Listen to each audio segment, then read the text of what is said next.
my people. Hopefully this is coming through. Let's check. Yep, there. Good. Awesome. Cool. Hooray! So, hello everyone. Busy Gamer Dad starting up his stream for Magic March. We've been playing this game, Magic Forge. It's a free game, fan-made game. No affiliation with Wizards of the Coast. We are having some fun with it. Before we get into the game, I want to acknowledge some people like we do on our episodes here on our live streams. The posts that people have made have been really great, and I really enjoyed talking with them. I really enjoy the community that we're getting built. It's kind of fun, actually, to see people commenting on the videos and to working things towards a nice community. So, let's see here. Okay, so, yeah, Scott N. Bell was the last person to post on our Ogre Battle video. Stage 4, Pogrom Forest, and he asked how I got so much Goth, which is gold in Ogre Battle. It's the currency inside it. And it's one of those things where I just let him know what I was doing. And I said I was only using about 5 to 6 units each stage to clear the stage, and I was worried I missed a shop or something like that, and it turns out I guess I didn't. He was just using all his units and playing the board and the maps, I think, the way they were intended to be played. Like, you get your whole army out there and you win very shortly. I think that's one of the big things, Scott, that you kind of set a light bulb off in my head about, where I'm only using like 5-6 units, and that makes it a little bit more difficult, although it does make it more cost efficient, and I'm getting some really good level ups. But at the same breath, am I really doing myself a service because I have only 5 to 6 units that are level appropriate as I progress through the game? So I don't know. We'll see. Let me know. Keep playing the game the way you think you should play the game, and I'll keep playing it, and, keep commenting. Let me know how it's going for you. I will say in Pogrom Forest, you can hot swap the holy weapons in between parties. Make sure you're doing that, because the ghosts in Pogrom Forest are immune to all physical attacks except for hits from your priest or holy weapons. So make sure you're doing that. That was a big thing that we talked about. They mentioned that in the instruction book. And then Cyber SK put a comment on there for our latest video from Ogre Battle, where he talked about Blockbuster, and I wanted to call this out specifically. Cyber, thank you for that memory. You unlocked a core memory. You brought up a core memory for me. I'm an older gamer. I'm from the era when Blockbuster was still around, or your local video game or video store rental place was around. And if you didn't know this, here you go. Here's some trivia for you. How much do you think the original, like, VHS, if you know what a VHS is, again, it's before DVDs and before Blu-rays. How much do you think the movie industry tried to sell VHS tapes for when they first came out and introduced as media? Do you think it was $10? Do you think it was $20? Do you think it was $50? Do you think it was $100? 10, 20, 50, or 100? What's your guess? It wasn't 10. It wasn't 50. So that leaves 20 and 100. $100. I'm not kidding. Look it up. VHS tapes used to cost $100 because they had no market to example from for the pricing. And they equated it to, I think it was like a movie ticket, what at the time was like $4 or something like that, and they wanted to do it for like the life of a run of a movie in a movie theater, and that's where they came up with the $100.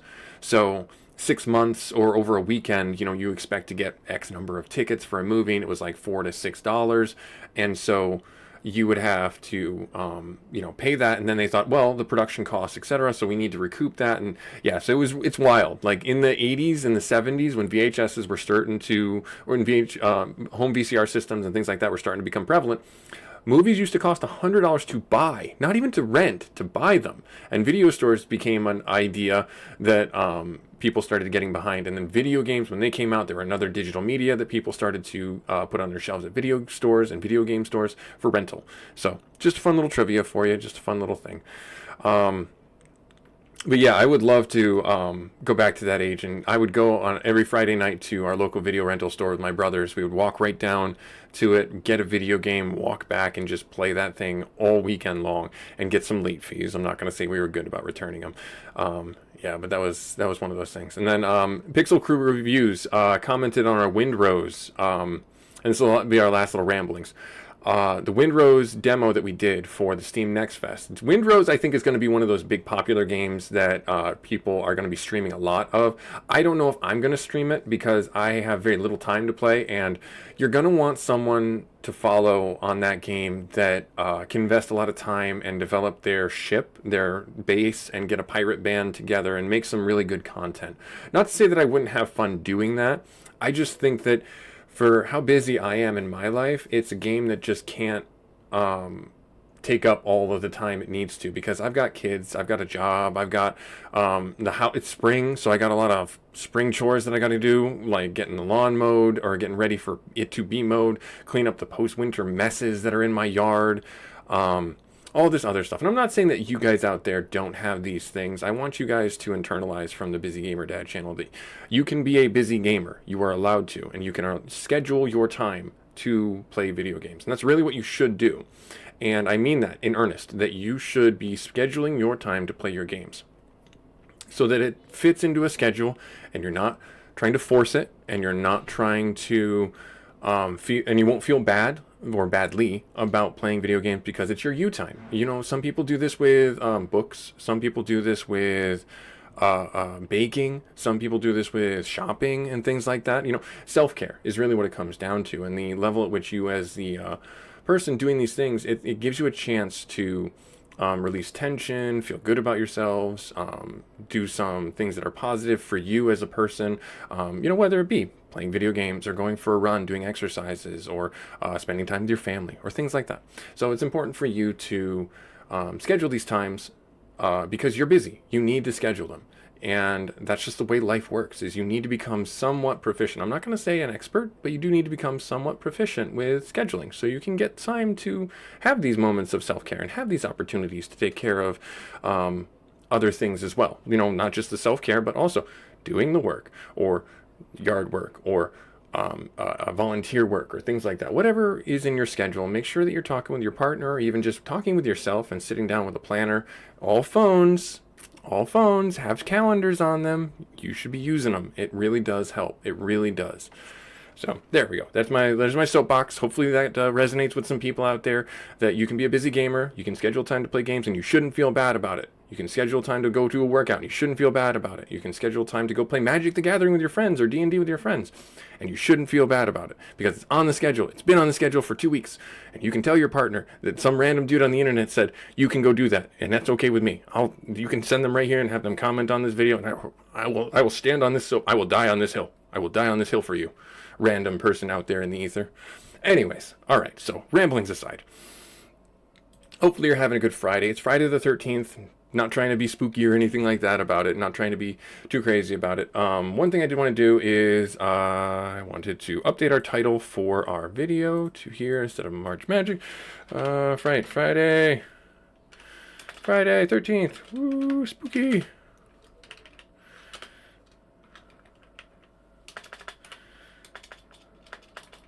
All right. Oh no. All right. There we go. Friday the 13th. Oh no. All right, so what is Magic the Gathering Forge? Magic the Gathering Forge is, like I said, a fan-made game for Magic the Gathering, and you can play it for free. There's a little bit of work involved in downloading it, but it's pretty fun. We have a blue-black deck. That's the one that we're playing right now. This is a low Dimir deck. It's a removal and rogue deck. I have been playing offline. And the reason why I was playing offline, I'll tell you right now, is because our deck sucked. Now, I don't want to say it sucked hard, but it definitely needed some improvements. And so I played old last week intermittently, and I got a bunch of cards that I think kind of rounded out some of our weaknesses, and some cards that I didn't even know existed. So I have not played Magic in years. There are sets out there that I don't know half of these symbols. I don't know half of them and their functions and things like that. Like I went into a fight and I fought someone that had Horseman, and I'm like, what the heck is Horseman? And it turns out they almost killed me. Horseman is a mechanic inside here where you can't block the card if you don't have Horseman. And so that was a weird deck to go against. I wound up winning, but I have a feeling we'll see some more odd mechanics like that. So what's changed, though? What's changed in our deck? Well, we got the Dross Golem, we got the Fairy Swarm. These are two cards that I was thinking would help us with our flying, and then Fear is pretty good because that means that it can't be blocked unless it's with black creatures. And this affinity for swamps, because we're a blue-black deck, we'll have a lot of swamps out, and we'll be able to get this guy out pretty early. As far as we got a land here that was a blue-black land that enters and gives us some health, so it's a good one. Then I did a couple of drafts for Final Fantasy, which is the set when I first started getting back into Magic. We picked up Overkill. We picked up some Spider-Man cards, Scorpion Sting, Shambling, Seath, and then we have the Spider-Man cards here that we picked up were Spider-Man No More. I picked up two of these. These have been really helpful. Spider-Man Noir has been actually kind of helpful. I haven't really played with him too much. I just dropped him in the deck to see how it'll go, so we'll get some real-time feedback from that. But one of the big things I picked up is Sword of Body and Mind. This thing has carried me through so many different fights. It's just wild because this makes a player mill 10 cards, and we create a 2/2 wolf token. We have protection from blue and green, which is kind of helpful and kind of harmful in a lot of ways, because if I have this one rogue up here, this rogue can't be blocked except by rogues, so he's unblockable. He hits the player every single time, and we get a blue-black token for a wolf, and we make him mill 10 cards. So pretty darn helpful indeed. And then I picked up Venom, and I got a couple other, like Vanquish the Weak here, that was a really good removal card. And then this last one was the last card. These last two, I should say, are the last two that I picked up that I have been really interested to see how they play in our deck. Rottenmouth Viper is, I think, going to be pretty potent if we're able to keep him alive. He usually gets targeted. The 2-3 games that I played with him, he winds up getting blapped pretty quick because of his, we'll say, lethality with the blight tokens, because I'll end up sacrificing like 2 things to him and create 2 more tokens on this guy, so that for each token the player is losing 4 life per token, so that's 12 life. And so it's kind of like pretty awful and pretty awesome at the same time. So yeah. And then the Quietest Spike is a death touch, gives a creature death touch, but the reason why I also have it is because this ruins a player's life total. They round up when they lose. If a creature damages them with this on, they lose half their life rounded up. So if you don't know, episode 1, we fought an Eldrazi's destroyer and got destroyed. So yeah. All right, ramblings aside, where are we at? Well, we're going to be doing some quests. We're going to be trying to get through some things. We have a soldier invasion that we can take care of here. And then we have, what else do we have? We had this one, Clear the Ledger. This one here is the one that we're going to focus on.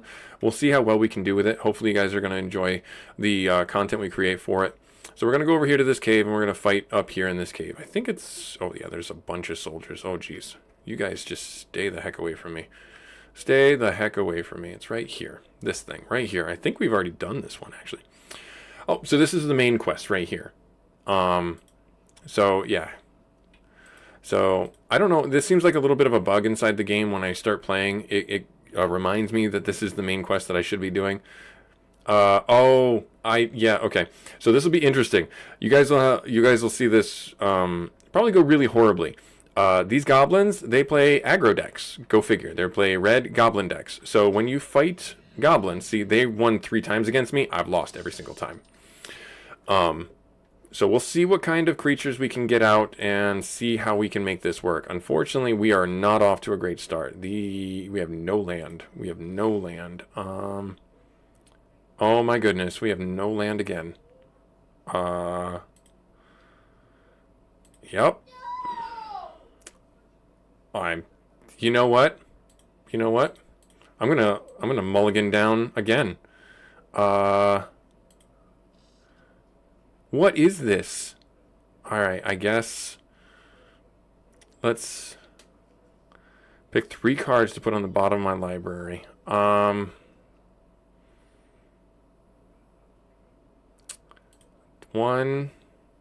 2, 3. There you go. Yep. This is starting off great. I'm going to keep this hand. That's just terrible. Yep, Goblin Balloon. Yep, that makes sense. That's going to enter in tapped, and then we'll end our turn. He's going to hit me for 1. Another Goblin Balloon, and another... Oh, good. And he's just going to... He's going to swarm me. That's going to be great. That's going to be great. So he's going to hit me for 3. I'm not going to do the casting cost for that. I'm going to bounce you. Actually, hang on. Cancel. I want to see what he has first next round. I'm going to end my turn. All right, what do you got? He's going to attack me with all 3. All right, that's fine. And then is he going to do any abilities? No, he's not. So I'm going to do this. Bounce that one right there. Yep, so now I only take 2. That's fine. He's going to recast that, and he's going to cast another. Crazed Goblin attacks each turn. That's fine. Yep, yep, yep. I'm going to have him vanquish a creature that is... I mean, this one. Sure, fine. Right there. Good. Right there. Yeah, it's the creature density that he can throw out is not anything I can keep pace with. All right, Squee, Goblin, Naboo. Oh man, at the beginning of the Squee, return to the graveyard. Oh, that's not fun. All right, so then we've got 4. I need 1 more for my creature. He's gonna come back and hit me for another 4. Open fire, 3 damage, and I'm down to 1 health. Yep. Yep, yep. That tracks. That tracks. So we're going to drop a land. We're going to drop you. It's not going to make a difference. He's going to win. Yep. There we are. We'll just let it happen. There we go. There we go. And that's what happens when you lose. So when you get out-ramped, that's what happens. So we lost some of our health. As you can see, we're down to 9 health. But when we go back to a city, we get healed up. We do lose a little bit of our gold, too. So I guess I can't really do that yet. I would really like to, but I guess I can't. I'm looking for soldiers right now to fight. Oh, there was one down there in the bottom. Right, where's the soldiers? Come on, I want to fight some soldiers. I need a win. Give me a win. That's not a soldier. That archer looks like someone I can fight, maybe? He's got hooked on a rock. I don't want to fight the craziness that is that. Did I go into town? I did go into town. Scrappers Market. All right, where am I looking? Oh, right there. There's a knight. Okay. Let's see. How can I do this? Right there. Let's do that. Human archer. We've already beat the human archer once. We can do it again. We can do it again. That was a bug right there. Not really a good starting hand. I think I need to thin out some of the cards I have. We'll keep it, though. We'll keep it.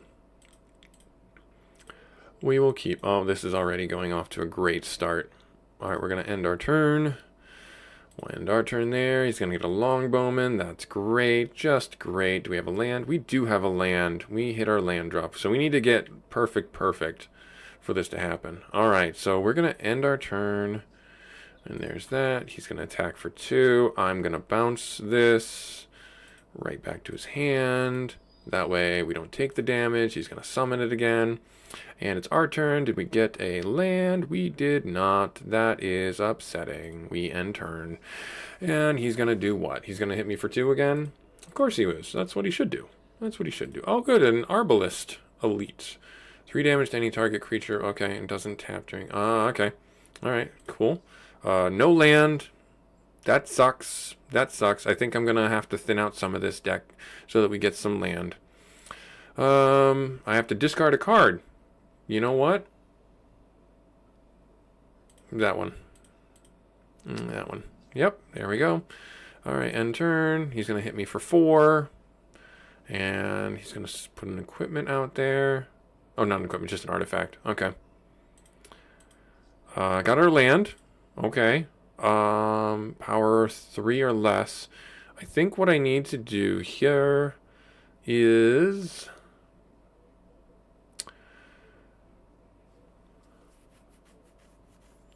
Let's do the bluegill. So we get a 2-1 that can potentially block and kill. But he's got one that he can tap. First strike, I know. I see that. All right. Search your library. Deal damage to target creature. Oh, that's not good. You can tap that and just kill this thing. We're gonna declare blockers there. Oh, it had first strike because it's an archer. But that's okay. All right. Let's take...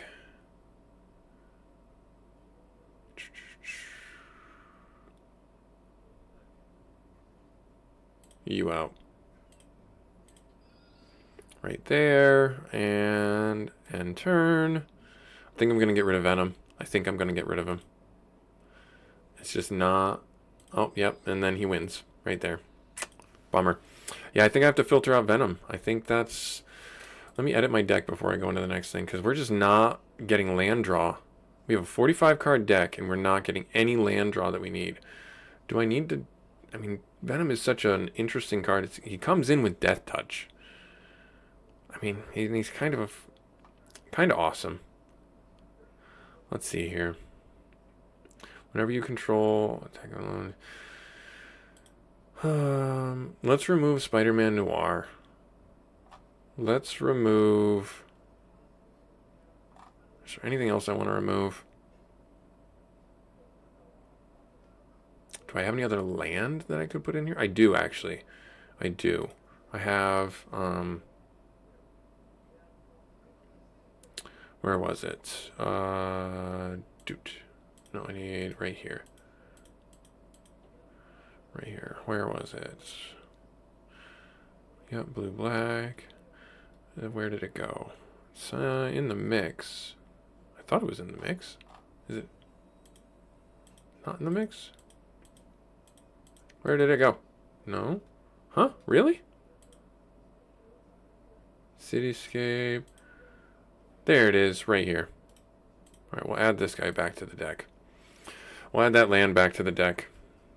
Because we're not drawing the land we need to. And that's just embarrassing. So we're going to go in here, we're going to get healed. And then... oh, which one did it go to? I went to that one? Alright. Good, okay. Fair Knight. He is a fair knight. As opposed to a good knight. Fair knight. And... it's got to be Friday the 13th.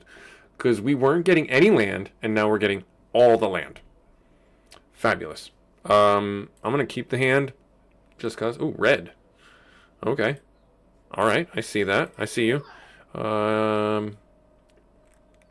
Let's do our tap land. Let's do our tap land. Drop that in. And what is this? Oh, he can create human tokens. So he's doing red, white. Okay. Okay.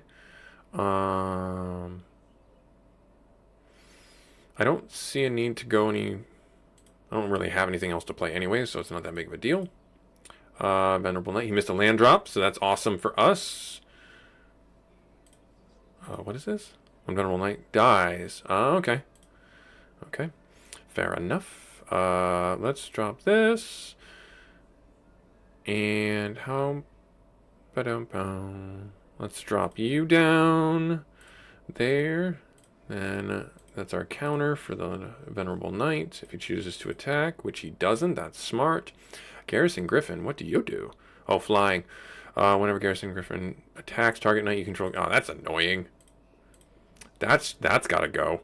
That's absolutely gotta go. Do I want to drop this on it right now? Do. Yes, let's do that. Let's kill it right now. Right there. And then, if I attack, will he block? We already played a land this turn, so I'm not really looking to lose a character right now. Looking to lose a card right now for him to chump block something.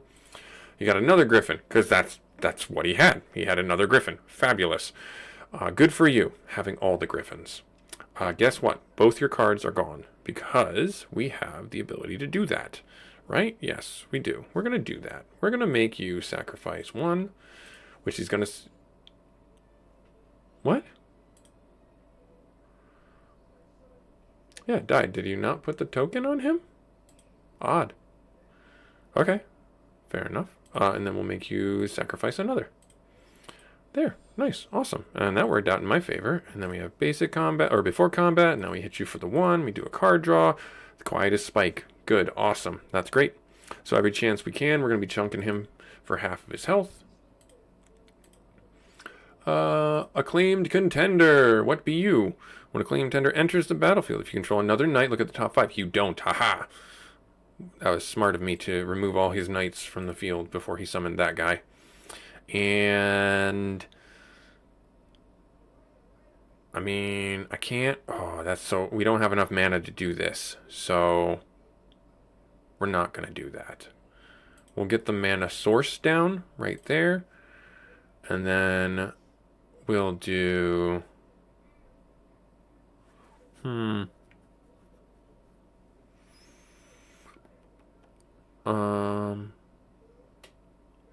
We can't get the fairy down, but if I drop you down, then the fairy is a 2/2. And the next round we can get things out. Okay, good. And then I'm not going to Alpha Strike. And then, oh, what is he doing? He's making me fight. Choose creature control that you don't control. And okay, Joust. So he's making me kill that card. Gotcha. And then he's going to hit me. Yep, I am.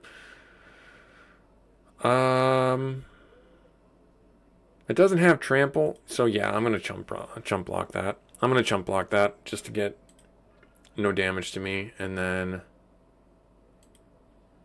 summon a venerable knight. Okay. All right, so that didn't go nearly as well as I thought it would. That sucked. How do I want to do this? I guess I'll bring you out. Right there, and so it'd be a 2/2. I want to hold off on, no, you know what, let's just do it. Let's just bring it out now and see if he targets it with an ability to destroy it.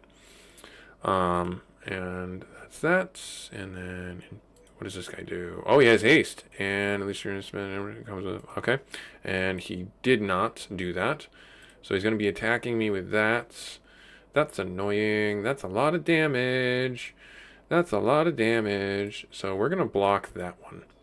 And then he's tapped out, so that one goes, right? That one dies.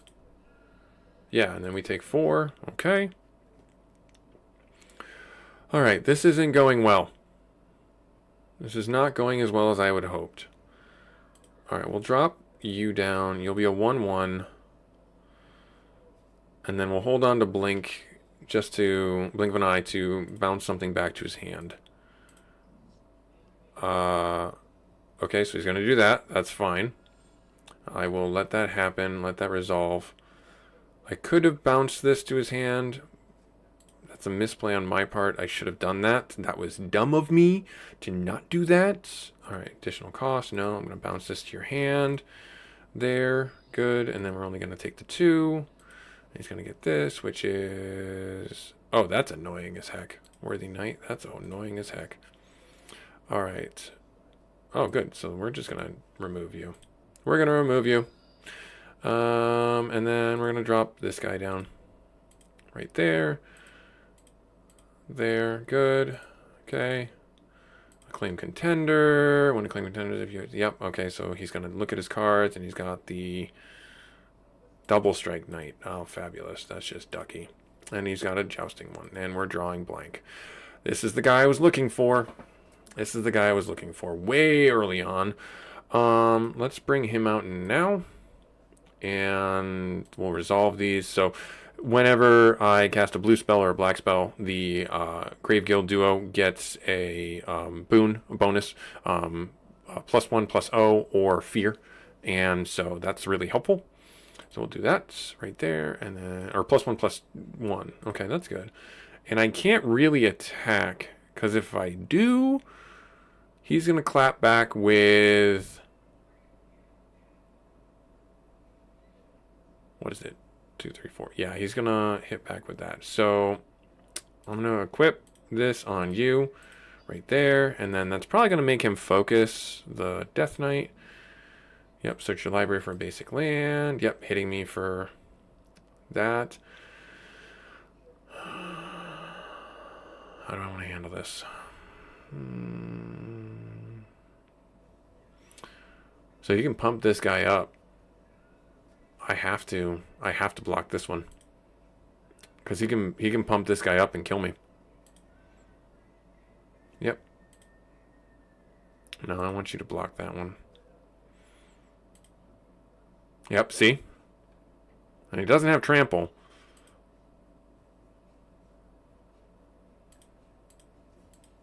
Why is it, let's see here, why is it not letting me assign blockers? I'm very confused. Why is it not, yeah, why wasn't it letting me assign blockers? Oh, that's stupid. Alright, we're off to a banger of a start. Every single game has been a loss. And that's okay. That's how it goes sometimes. Alright, where's this? Oh, no, this is terrible. These guys just want a piece of me today. And like I said, my deck is not the best in the world right now. So we're going to try and beat up a bird, okay? Let's try and beat up a bird. Falcon. So this game, if you don't know, in this game, your overworld, when you fight the monsters, it gives you an indication of what their deck is going to be. So this is going to be a flying deck, and it's going to have a lot of falcons in it. So if you know anything about Magic, falcons, any of the falcons or anything like that inside Magic, you will have more understanding than I do. Because I love reading the cards, and I love being like, oh, that's a card that I didn't know. That's a card I didn't know. See, like Rustwing Falcon. So we have to get this done and over with really quickly, or we're going to die. I can do this one, though. I can just, yeah, that would be pretty awesome, actually. So we'll do that. We'll flash that guy in. Right there. So he's attacking. So then I will flash this in right there. Bam. And then we'll do block right there. Bam. And we don't take any damage. And then he brings in another falcon that has protection from black. Because that's exactly what he needs. That's exactly what he needs. A card that has protection from black. So I can't block that. So we effectively have a timer right now where we are only going to be able to do very little damage to this guy. So he's got... Actually, you know what we can do? This is going to sound crazy. Hear me out. We can kill him in 3 turns. I don't think he can kill us before he kills us. Or he can kill us before he kills us. Wow, that's good sentence. I don't think that he can kill us before we kill him. Here's why. I am going to drop this guy in right there. Okay? I'm not going to attack. Next round, I'm going to drop Rottenmouth Viper. And I'm going to sack these 2 creatures. And then that'll put 3 blight counters on this thing. And 3 blight counters means that he will lose 12 health. And he only has 11. That's our plan. That's my plan anyways. It may not be your plan. It's my plan. And it may be a terrible one at that. And I can't attack because I need to be able to block. Well, actually, I can't bring this guy out yet. So it doesn't matter. Like when I can bring this guy out. You know what I mean? Like I know this is a 5-4. Or a 5-1. So, yeah.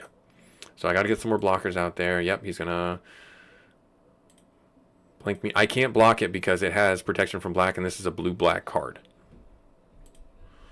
So Mesa Falcon, okay, right there. All right, I was looking for a land, but that's fine. I need one more land, and then we can do things. All right, here's what I got to do. To stave off death, I need to have him attack. I need to use the ability, so he'll mill cards, and then he'll become unblockable. So we use this to pay 2, he becomes unblockable, and the opponent will mill cards, and then when our Grydell damages him, he also mills the card. So he'll mill 3 cards, and then I gain a life. So we're going to do that. And then do that on you, right there. Yep, optional, do that. And we're going to auto pay that, because it's the only 2 mana that we have. Alright, and then we're going to hit him for 1, and then he's going to lose an extra 1, so he takes 2 points of damage. Yep, so right here, he loses 1 life, mills a card, and then we gain 1 life, and we scry, which is kind of helpful, actually. It's a tap land. Of course it's a tap land, because that's great. I mean, I need the land, so I guess I'll take it. Okay. So I think I'll win this race. Nope, never mind. Never mind. He destroyed that with destroy 1 tap creature, you gain 1 life. That's just ducky. Quack, quack. You jerk. Not much else I can do. We drop the tap land, and we just move on. If he swings at me again, no, I'm not going to swing at him, because I need this guy to block. I don't want to bounce this with this. I don't. I'll take the 1 again. Okay. This isn't flying. We can do that. Let's get another land source out. All right. There. Cool. If you're new here, I see that we have 5 people over on the YouTube side of things. Consider hitting that subscribe button. It helps the channel out. We're playing some Magic the Gathering Forge. This is a free game, if you didn't know. You can download it on the interwebs. It's available for you to try out. Yeah, so he's getting me in a position where he has lethal. And I don't like that. I don't like that at all. Let's see here. I need to get some cards out. I can do... None of these work the way I want them to. I could... Hang on. I could... Yeah, when combat damage... Let me think here. Do I want to do that? Under our control. He's gonna block it though. That's the thing. Like, I don't see how he doesn't block that. Alright, we'll drop this guy now. We have 2 to bounce if we need to. Yeah. Okay. Alright, there's that. Right there. Just plinking away at me. Oh, good. And aerial maneuver. Target creature gets +1. So we're going to bounce this. No. We're going to take this guy. Auto cost. There. Gone. So we don't take the bonus damage. He summons it again and does another one. That's understandable. Alright. I need 1 more mana to drop this guy. I just need 1 more mana. Give me 1 more mana.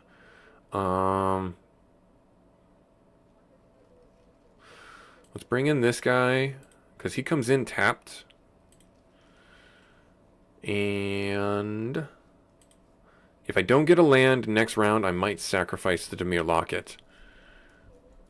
Alright, so he can't be blocked, so we're going to attack. And then he might... Yep, okay, so he's not. Alright, my turn. I did not get a land. That is terrible.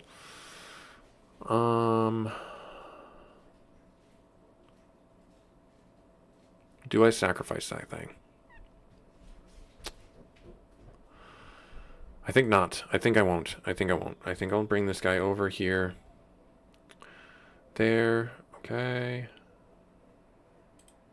And then before combat, we're gonna hit this guy here. Takes 2 damage. I think we're gonna win this race. Unless he alpha strikes me. Which is weird because I don't know why he's not attacking with all his flyers. That makes no sense to me. We'll bring this guy back over again. Right there. Double cast it. Yep, I see that. Right there. We'll resolve that. Okay, okay. Yep, so it's a 4. So he's got fear. So he can only be blocked by... he can only be blocked when a target has fear. That can only be blocked by black creatures. So he's technically unblockable right now. So we're going to have these 2 attack. And that's game. We win. We win. Right there. Bink, bink. Right there. And... Yep, he mills 2 cards. He can't block. And... Damage. We won. We beat up a bird. Our first win of the day. Hooray. Hooray. Now what do we get? Cards. Bird cards, I'm sure. Probably white cards too. Yeah, they're all They're all white cards. Oh, we got $10 from Bird. We got $10. Yep, Mesa Falcon. Protection from like this jerk. That jerk. Alright, let's add colorless mana to your mana pool. Return Ghost Town, uses ability. Okay. Oh, this would be really good for a land drop deck, or a landfall deck. Because you can bounce it.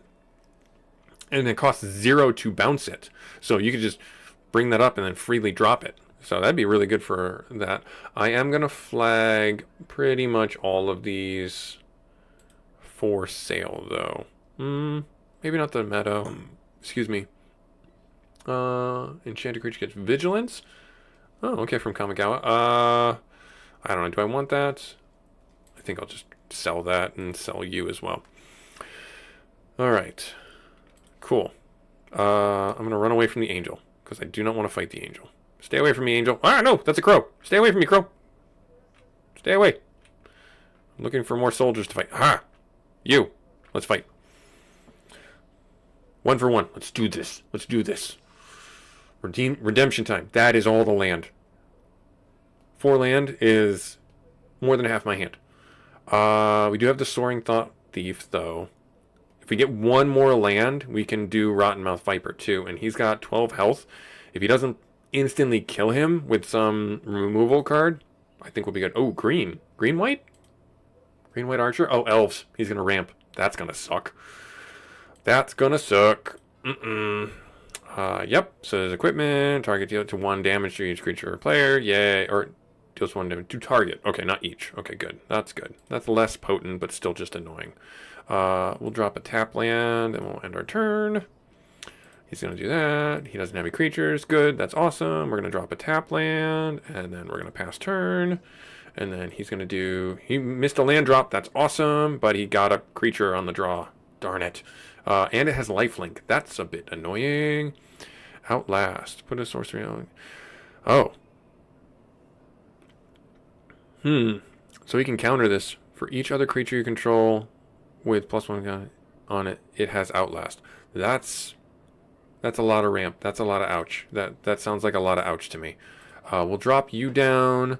We will put the rogue out. The unblockable rogue. See what he does. He's starting to ramp. That makes sense. It's okay. I'm not too concerned because we have Blink of an Eye, so we can bounce it and it loses all its counters. So I'm not concerned by that at all. And we do have our 5th land, so we can do Rottenmouth and we can kill this guy in like a turn. 2 turns maybe, depending. Alright, so dropped our land. Let's do our auto for this. And I do not want to attack because he can come back at me and hit me for 4? Yeah, he would hit me for 4. That would be painful. Yep, so now he's going to do... Yep. No, he would hit me for 3. Okay, got it. So let's drop our swamp. Now, how do I want to do this? This is going to be fun. How do I want to do this? We can... Let me do this real quick. Discord, what? I didn't see that. I am so sorry. Jed, I am so sorry. Gaming tips 1 time ahead. Yeah, okay. I will add you. I'm sorry. I did not see that at all. Did not come through my messages. Are my messages not working? That's odd. My box of messages is empty. That makes me... Oh, maybe because I didn't see it right where it's at. Let me do a little... Hang on. Let me do a little maintenance right now. Let me do a little maintenance. Take this. Unlock it. Let's bring that over here. Let's put that... Where can I put that? We'll put it right here. Let's try right there and see if that fixes things. If anyone out there wants to comment, that would be really helpful. Just type a little comment. Just say hello for the day. Just to see that message come through. I want to make sure that that's working the way it is. Yeah, I do have a Discord as well. It's in the channel information. I post free games all the time. And when I say I post free games, I look for articles for free games. Being a busy gamer, I don't have a lot of time to play games. And free games also relieves the pressure of playing a game that I spent money on. And there's usually some pretty good hidden gems out there that you can play. Some indie developers and things like that that really enjoy the creation process and want to get their games out there. So now back to this right here. Let's see here. What do I want to do? Well, I can win unless he has a removal card. And this is where we get into the moral gray area. Because if I do what I want to do, he can hit me for 4 minimum. Yeah, so let's try it. Let's see if it works. We're going to put 2 tokens on him. And we're going to cast him for 6. Yep. For 3. Yep. We're going to auto do that. And we're going to do this and this. And he comes in with the blight counters on him. Whenever Rottenmouth enters, put blight counters on him. Then each blight counter on it, each opponent loses 4 life unless that player sacrifices a non-land permanent or discards a card. So is he going to... He took 4. And did he discard anything? No? Okay, that's fine. I see. All right, good. So we got him out there. Oh, I misread that. Gotcha. Okay, so I could get him out sooner by sacrificing that. Misplay on my part. Reading is fun. Magic the Gathering teaches you how to read. I'm still learning, if you couldn't tell. So what I did wrong there, or right, depending on how you look at it, is this character effectively has Convoke, but it's like sacrifice Convoke. So I could sack any number of creatures to bring down the casting cost of this card. So it's a 5 colorless, 1 black. But I sacrificed 2 permanents to bring it down to a 3 cost. I thought that when I sacrificed them, when the Rottenmouth Viper entered the field, he had more tokens on him for each creature I sacrificed. That is not the case. That was my mix-up. That's where the reading comes in, because there is a break in the line here. And whenever he enters or attacks, that's the condition that gives him more tokens. When he enters or attacks, not when I sacrifice creatures. So lesson learned there. Still a pretty powerful card regardless. Just, I should have paid attention to the fine print. Alright, and then what do you got now? Attacking creatures have death touch. That's stupid. That's stupid. So attacking creatures, not anything else. Okay. Well, I mean, it's not terrible, but still. And so I actually think we win here. Because if I do what I want to do, is that the best idea? Yeah, because I'll just blink of an eye this. And then he can't do anything because he's tapped out. Yeah. Yeah, because I was worried that he would do the token and deals 2 damage. So... Oh, but he'll lifelink. So I gotta bounce that. Yeah, so that's what my plan is. So we're gonna go here first. We'll pay the additional cost to get the card draw. Bounce the permanent. Right there. Yep. Send that back to our hand. And we get card draw. We got a swamp. That's okay. That's pretty good. That's pretty good. And then there. And then we're going to Alpha Strike. And then we're going to go do this. And then, yep. Loses 4 life. Sacrifices a permanent. Because now he has 2 blight tokens on him. He sacrificed both of his artifacts. And he's down to 1 health. And... because he still took the damage, right? Yeah. So then he brings that guy back out. I think we win no matter what we do here. I think we win. Let's drop a... Let's do this. Let's do this. Let's do this. Let's do this. There. Alpha Strike. Yep. Put a blight counter on it. He sacrifices a permanent. And then, yep. Bam. Nice. Yeah, so Rottenmouth. All right. Learning how to play with that. And then what do we get? Catabri of Mithril Hall. What? That's the... I didn't know that was even a card. Green-white. Okay. First strike, reach. Whenever Catabri attacks, put a +1 for each equipment. Oh, so she would be really good with, like, an equipment deck. Okay, remove all counters and deals X damage, so she can basically just freely plink somebody. Only on attacking or blocking creatures, where X is the number of counters. Okay. All right. Fair enough. Fair enough. All right. Stay away from me, Crow. I don't want to fight you. Ah, no. Stay away. I'm looking for more soldiers to fight. Nope, not the Black Wizard. There's a soldier? I don't know what that is over there. All right, you come here. What are you? What are you? A human raider. All right. let's see how this goes. This could go terrible. This could go terrible. So you're probably saying to yourself, why am I watching someone play this Magic the Gathering poorly, I might add, and instead of doing it yourself? Well, you can. You can absolutely play this game yourself. Don't think that I am the world's best Magic the Gathering player. I am one that is enthusiastic, and I am one that will continue to be enthusiastic about it because I really do enjoy Magic. I enjoy playing with my friends, going over to their house and having a good Commander game with the pre-con decks, or doing things like that, and that's a really fun time to me. Now, you're probably going to say, like, wow, that sounds really boring. It's like, well, you know what? It's not everyone's Friday night, but I don't mind it. All right. We don't have any creatures we can cast. We're just going to pass turn. He's going to do Evolving Wilds. And what is he going to get? Another Plains? No, a Forest. Ooh. Ooh, he says. Ooh. We don't have any swamps. That's unfortunate. That's unfortunate. We can bring out this guy, though. We'll do that. There we go. Right there. And a 3/1 Intrepid Adversary. Lifelink. When Intrepid Adversary enters the field, you may pay 1 additional any times. When you pay the cost of this card, creature you control get +1. Wow. Wow. Well, he didn't do anything with that. So, okay, we'll drop a swamp. This guy goes down to 4. I think we can cast him. Yeah, he goes down to 4. Yep, let's do that right there. And he has fear, so he can only be blocked by... I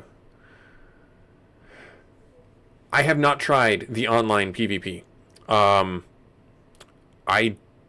don't know if I want to subject the audience to that. It would, if it's anything like Arena, it'd be just like, oh yeah, watch this guy get randomly, or get beat, 18 different times and the whole time together.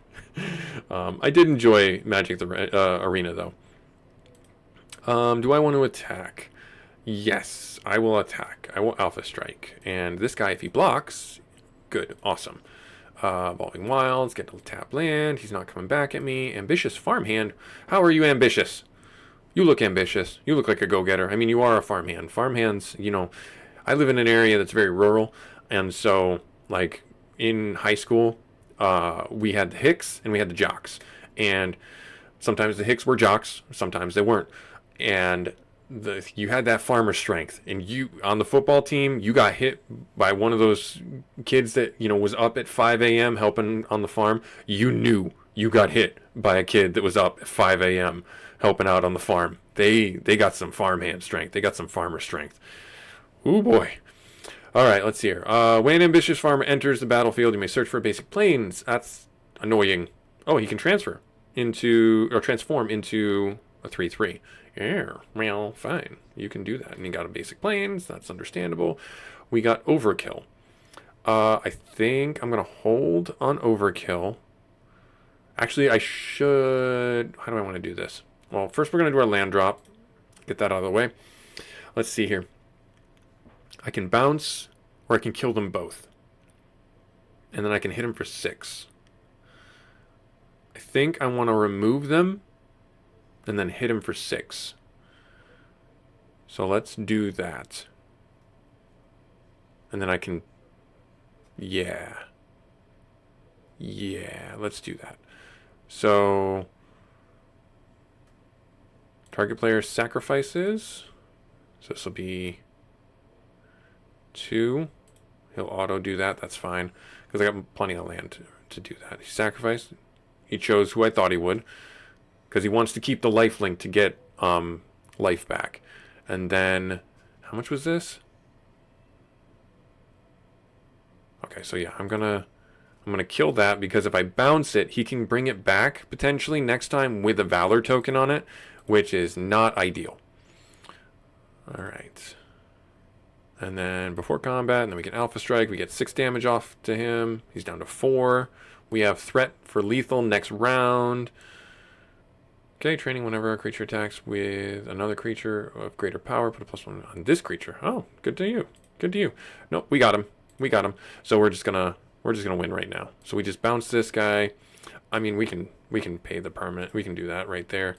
Auto draw that one right there. We got our Viper. We don't really care too much. We can do this, and we can do our Alpha Strike, and we win. There we are. Good. Awesome. Yep, so there's that one, and then what do we get? Oh, okay, call, yeah, Thalia. Thalia Garden of Theraben. First strike. Non-creature spells cost 1 less. Okay. Oh, wait, no, cost. Non-creature spells cost more to cast. That's not good. That's annoying. Griff Rider, Flare of Faith. Target creature gains that. Okay, Flare of Faith again. Griffin Wing Cavalry training. Okay. And then Clear Shot. It deals equal. Oh, that's a good removal card. Okay. But we got 81 bucks from him. So my preferred colors in Magic are oh, this will be fun. This will be fun. We'll do that while I ramble about my preferred colors. Actually, my preferred colors in Magic are white, green, red, then blue, black. So blue, black is actually my least preferred colors in Magic. But you're wondering, well, if they're your least preferred colors, why are you playing them? It's because I asked my daughter what deck I should play or what color I should play for the live stream here. And she said blue. And I said, okay, we'll do that. The reason why I don't like playing blue is because I feel I am terrible at it. I am constantly trying to figure out, okay, this trigger's there, this trigger's there, that trigger's there. Wait, I flip this one to here, and then I do that one here. So, like, I'm not very good at blue because of all the micromanagement that can end up happening. But we make do. It's for the content. It's for the memes, right? That's why you're here. It's for the fun factor of it all. Ooh, a blue, white. That would be interesting. That would be interesting. Blue white is actually a fun combo as well. I don't hate that one. Let's get Krydell out. Start doing some damage if we can. Bypassing his shields. Nope, he dropped something. And horsemanship. I talked about this earlier. That's why I wanted to fight this guy. Horsemanship. If you don't know what the mechanics of horsemanship are inside the game, horsemanship is I can't block him if I don't have a horsemanship card. Super annoying. So be warned. That's all I'm going to say. So we're just going to remove that right out the gate. We're just going to remove that. We're just going to say, boop, gone. We're just going to do that. Yep. Okay, bye. And then we're going to attack. We're going to hit his guy for 1, but then we get the option to make him invincible, but we don't have the mana for it, so it's all good. And then we're going to hit him for 1. It's going to trigger his effect, where we'll do an additional damage. He'll mill a card, and we'll gain a life and scry a card. So really kind of awesome. And it's swamp. Do I need a... Or not swamp, an island. I don't hate that. I don't hate that because we can do a yeah, okay. I will keep that on top. I will keep that on top, and then I will end my turn. All right. Oh, missed his missed a creature. That's good for us, anyways. How do I want to do this? I could bring a 2/1. Let's do you. Let's do you, so we can get some card draw. Oh, he's countering it. All right. Hey, you know what? I'm glad I did that instead of this. I'm glad I did that instead of this. And that's the annoying part about blue as well. You can counter. I did have Syncopate in this deck for a little while, and I could never, not never, I had it work a few times here and there. And the Syncopate is a counter spell, and you pay X mana, and the caster has to spend X more to cast their spell. But it usually, in a 45 card deck, you're like, that's 1 in a 45 chance to get it. And so it was really kind of hit or miss on when it came in and how useful it was. So I kind of removed it from the deck. Not kind of, I did. I did remove it from the deck because it didn't have as much utility as I hoped. Because we're not running a counterspell deck. Alright, so again, we do an extra damage. He mills a card. We gain a life. We scry. So if it's another land, I'm going to probably drop it on the bottom. Oh no, this is actually really helpful because I can flash in this guy and we can get our Arcanist back if I want to. So I'm going to do that. I'm going to hold on to this guy. I'm going to do that. And then we're going to end our turn. Pass back to the AI. He got a land drop.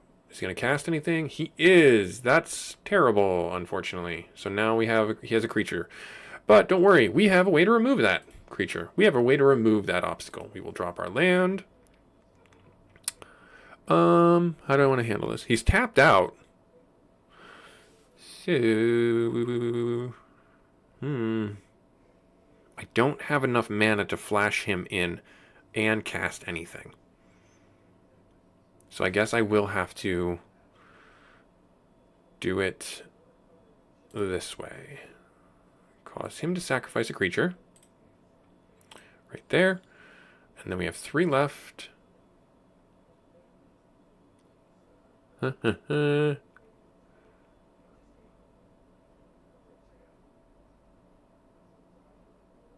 if I do 2, I'll have 4 if I do this. So I'll do this next round. So yeah. So here's my thought process. So you guys understand where I'm coming from. Instead of casting the Death Cult rogue, the reason why I got the Dimir Charm down was because I will attack with him our next round, and I will make him unblockable, and then I will flash in our Trickster, and then we will get our permanent, our Larcenist, back from the graveyard. That's my plan. Yeah. And then if I choose to, I'll just, sacrifice this later and get 2 cards. There, and then we'll do an Alpha Strike, hit him for some damage right there. No, I don't have any mana to tap to hit this guy. So if you're new here, consider hitting that subscribe button on the YouTube side of things. I would really appreciate it. Doesn't cost you anything. Do I want to put this on the bottom of my deck? I kind of do. I'm kind of okay for mana right now. So we'll put this on the bottom. Yeah, then we'll end our turn. It will end our turn there, and then he's doing another one of those jerks. Fine. Oh, this is perfect. Spider-Man No More. This card has saved my butt so many times. I cannot believe how useful the utility of this card, because it basically creates a 1/1 token. And yeah, I have a lot of removal cards that are like player picks, and they usually end up picking the one that I've enchanted, but still, it's pretty darn awesome. It's pretty darn powerful, and I quite enjoy it because it will remove the horsemanship from this mofo and make him a 1/1. So, yay. Is that what I want to do? Because I'll tap for 2, make him a 1/1. If he chooses to block, that's fine.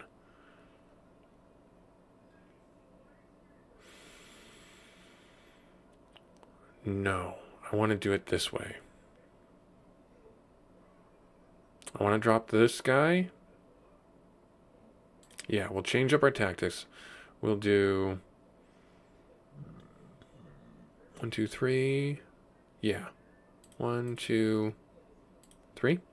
We'll do it as blue. We'll click OK. And then we have this right here to cast this, should we need to, but we'll make this guy unblockable. Yes. Yes. Yeah, we'll do that. There. Attack. Right there. Make him unblockable. Click OK. And then we'll do that one as blue. And then we'll do that right there. And he's unblockable. We'll force him to mill a card. And we blink of an eye. That's actually better than turning him into a 1/1 and losing that in case he's got something a little stronger. So we'll be okay there. And there, and yeah, he's gonna hit me for 3. I can't block that again because of the horsemanship. Like, I can't select a blocker. So it's just not an option for me. Just one of those weird mechanics. And then we've got this one, and then gets one as long as you control a permanent named. Oh, okay. So this is from 3 Kingdoms. Okay, so I got to make sure I get this guy. So I might do this, actually. Put the Spider-Man No More on this, and then bounce that. Because we knew that was coming. So let's do that. Let's do the Spider-Man No More on you. Does that, let's see here. So that's 2, 2, 2. I have 6, 2, 4, 2, 4, 6. I can do it. I can do it, because then I'll make this guy unblockable and plink him for some damage. All right, good. So let's get to it. So drop you. Onto that, I'm going to, yep. Let's do that as you there. Yep, and made it blue. That's fine. So turned him into a 1/1. And then we blink of an eye without the kicker. Bounce you. Well, do I even need to do that? Because it's block. It's tap, so I don't really care.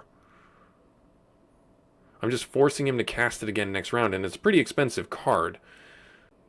So I'm going to hold off on this, because this is an instant, and so I can play it on his turn.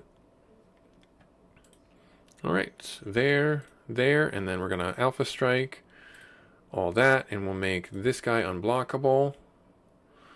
Yep, and then I will do 1, 2. I want to make sure I do that correctly because this is my only blue source that's remaining, so untapped, so I want to make sure I have a blue source to cast this.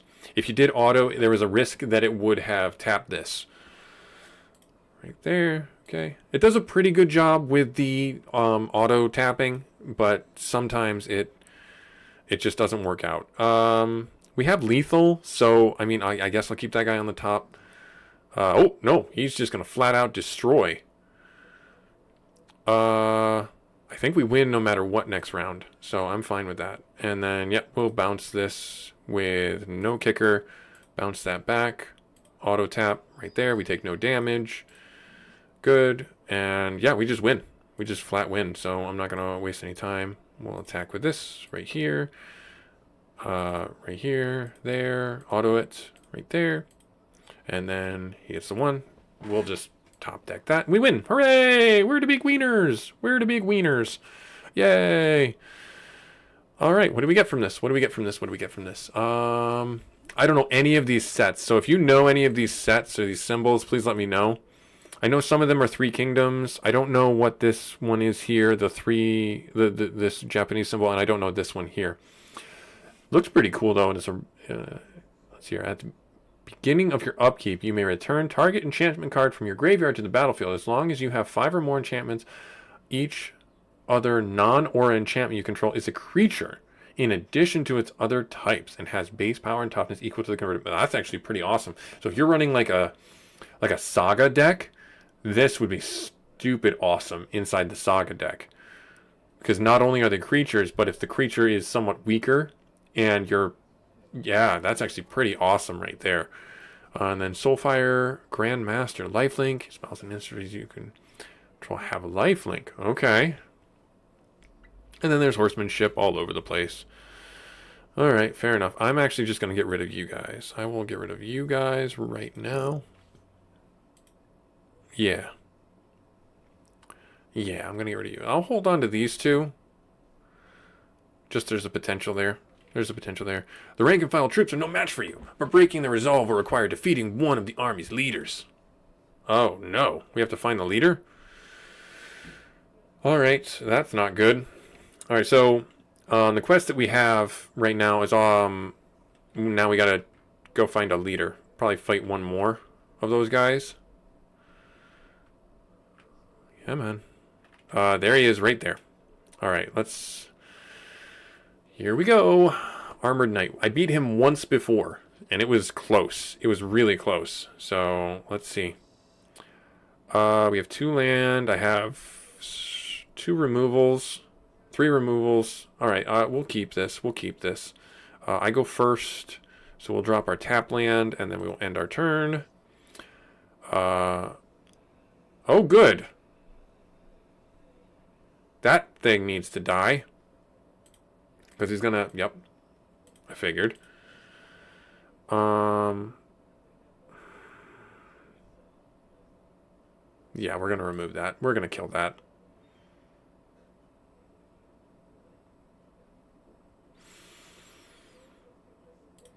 We'll get this right there. Sacrifice that right there. And then we'll end our turn. Yep, that's fine. That's got Defender. I don't really care. As soon as he gets an equipment on it, then I'll start caring. Drop this guy down. Drop that down. Right there. Okay, good. Right there. He's got 25 health. That sucks, by the way. Why did he take 2 damage? Oh, from this.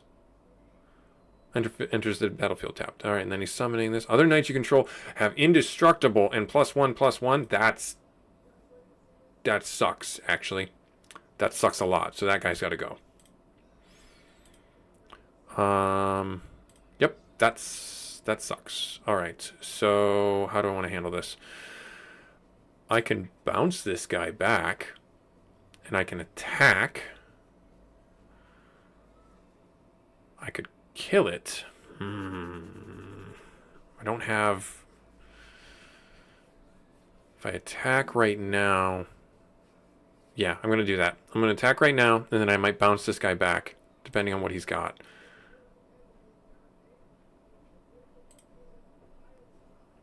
Yep, we'll hit him for 2. Right there, and then Thrawn Power Suit. That's great. That's just great. Okay, so he's going to hit me for this right here.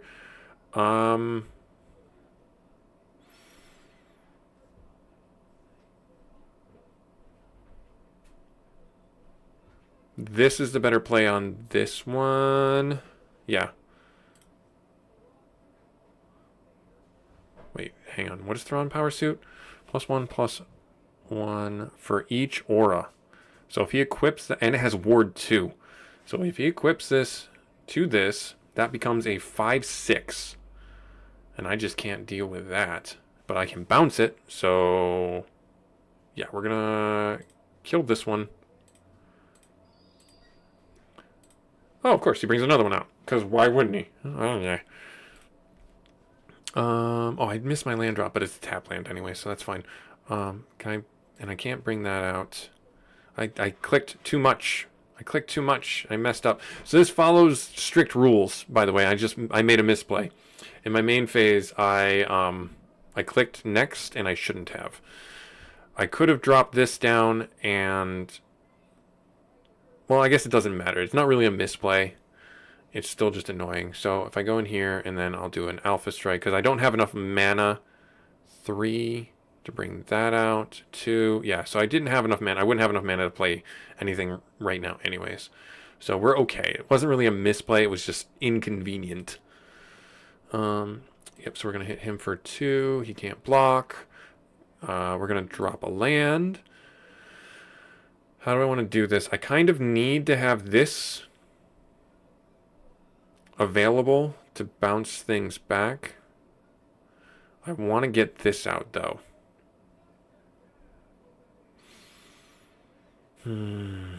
This gives me more mana next round, though. I think I'm okay, though. Yeah, I'll drop this down now. Because I want to know if he has a way of removing it. I want to test the waters there. Yeah, and then we're gonna eat, what is it, 5 damage? No. 4/5. It's gonna be a 4/5. No, a 3/4. Okay, gotcha. Great. Now that can attack. It's got ward. We're gonna take the damage because we can't bounce it. And then Pure Steel Paladin. Whenever equipment enters, draw a card. That's annoying. Do I get a removal? No, we get the Dross Golem, so that's not terrible. He's gonna be pretty inexpensive. How much is it going to cost? 3? So I can equip. He's got 3, 4, 5 coming at me at minimum. He's going to go down to 8. 9. He's going to go down to 9 if I attack him with the rogue. I can't rightly do that.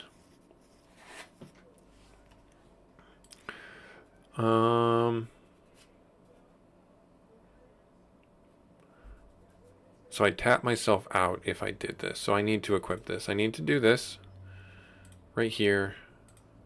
There. So he has Death Touch now. And I'm going to hold this for blink of an eye. So I can bounce something back if I need to. Which, it can't be anything on you. Because you have ward. Well, it can be, but I don't have the extra 2 to pay. All right, right there. Okay, magic. Yep, he's going to attack me with those 2. And can I block this? I can bounce this, though. And then this dies. Is that how I want this to go? Because then I can get the Dross Golem out. Alright, so block that. He dies, but that dies too. This, do I take the damage? It's only 2. And I hold Blink of an Eye. I think I'm going to do that. Yes. And then, what did you just summon? Yep, equal the number of creatures you control. See, that's why I did it. Because I wanted to know about this thing. And then he attaches that to that. Okay, that's fine. I mean, it's not fine. It is what it is. All right. So we'll get another creature out right there. I cannot put the spike on it. I don't think we're going to win this one. I'm reluctant to say that we're going to win this one. Vigilance, and when you attack, for each opponent create... Yeah, that needs to go right now. Because if he attacks, he's going to generate a 1/1. And I don't like that. So we're going to not do the kicker, and we're going to... Nope, hang on, cancel. I clicked the wrong one. Right here, not do the kicker, bounce you. Auto that, right up, there. Good. Okay, yep. And then he's going to attack with them.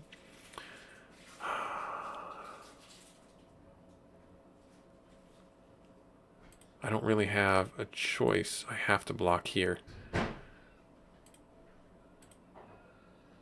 Yep, he's going to summon that again. Darn it. I don't see us getting through this. I can just cast this for normal. And then... Yeah, that sucks. He did nothing. Okay, I'll take it. I will put this on here. There we are. Good. Good. Yes, we will pay the 3. Yep, auto on you. So now you have Death Touch. We'll drop this down right there, and we will abstain. We will end our turn. We'll end our turn. And then what's he going to do? He's abstaining. Well, we're stabilizing. I mean, I'll take it. We'll drop you down. Get another creature down. If he's got a board wipe, I'm still hecked, though. Alright, so we got that down, and... I mean, I'm not going to attack, because that'll just kill me. Okay, I don't know why he's doing what he's doing, but I don't care. I will... do... this. Sacrifice this. 1, 2, 3... 4. Yes. Okay. Got a land, and we got the Viper. Alright, cool. So, I'm going to drop the land. And I have... How much do I have left? 1, 2, 3, 4. And if I sacrifice you, this guy comes in. I mean, yes. Right there. Okay. 1, 2, 3. Nope, I'm 1 short. Darn it. Ah. Darn it. Let me think here. I can always...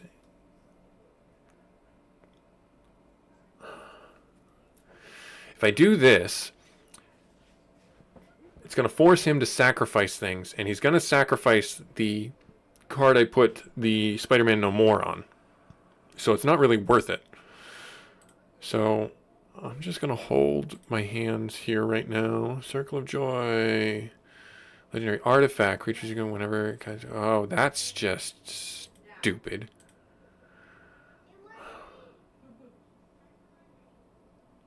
I need to block this. That's attacking. Yep. I need to block this. Okay.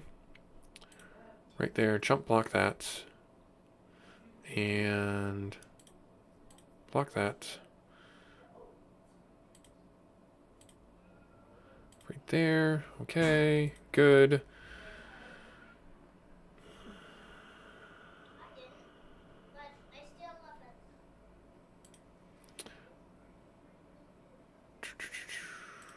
I kind of just want to drop this guy down there. It's Ward 2. And it has Ward 2. Dang it. I don't know. I don't know.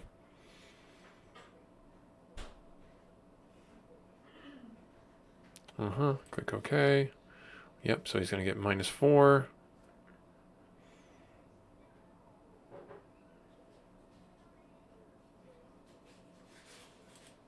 Yeah, I have to do this, or I'm dead next round.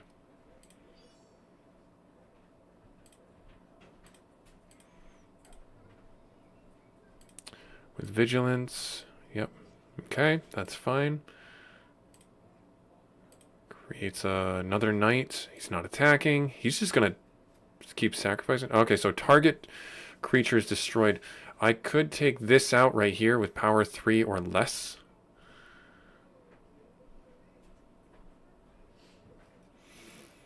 Is that what I want to do? I kind of have to. I don't have to because this thing... I mean, this is going to do the work for me. I could also just sacrifice this because I have enough land to cast any card in my deck. I actually... If I do this... I'll make him sacrifice one of his creatures for the flashback. So that's 7. 1, 2, 3, 4, 5, 6, 7. Then I have 2 left. What do I have? This takes 3. Then he would more than likely sacrifice this guy. So this is where I could target this or this. Because this is Defender. It won't attack me. It can't attack me with Defender. So, unless it gets an enchantment on it, which this one does. And this one is still, this one's stronger than this. So it's like, what do I do? This is an instant, so I can kind of hold on to this. I don't really have to worry too much. I think I'm articulating out loud what I feel. And we will see what happens. Token with vigilance. Yeah, he's ramping his knight army. Yep. That's unfortunate. Okay. We're gonna do this. And then we're gonna sacrifice this. We're gonna do this right there. Yes, and then yep. 2 land. That's less than ideal. I think he's got me. Nope. So this is his round to attack. At the, yep. Yep, there it is, right there. Alpha Strike. Yep. He's got me. I misplayed that, I think. I don't think there was a lot different I could do. We'll just end the turn. And click OK. And then click OK. And then, yep, we lost. Bummer. Let's go get healed up at the town. And try again. Alright, let's see if we can find that guy again. And then once we're done here, we'll go to probably the black area. The black land down here. Maybe the blue. Let's see if we can find another knight to fight.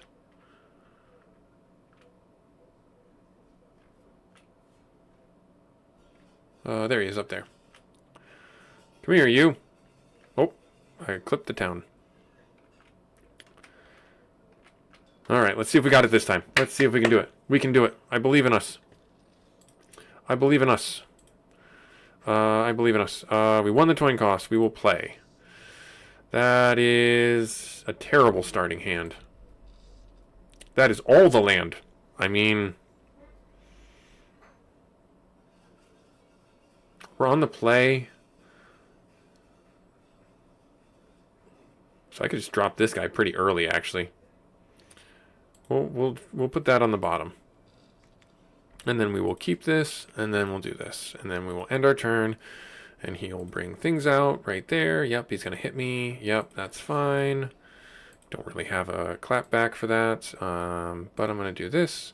Target player, auto there, gets that removed, and then we're going to end our turn. And then he does another one, because why not? Oh, and he puts a Shadow Spear on it, so that's just ducky, quack, quack. Hit me for 2. Right there. Drop a swamp.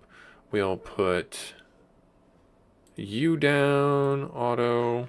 That's okay. Yep. And then we'll end our turn. Shining Armor. That's just annoying. Putting that on you. Are you going to attack? You're going to attack. Of course you're going to attack. Why wouldn't you attack? Permanents your opponent controls lose hexproof and indestructible. I feel like he's going to ramp up this thing, but I kind of have to block it. So, yep, we will block it. Oh, it has lifelink now? And trample and lifelink. Gotcha. Well, that's just annoying. If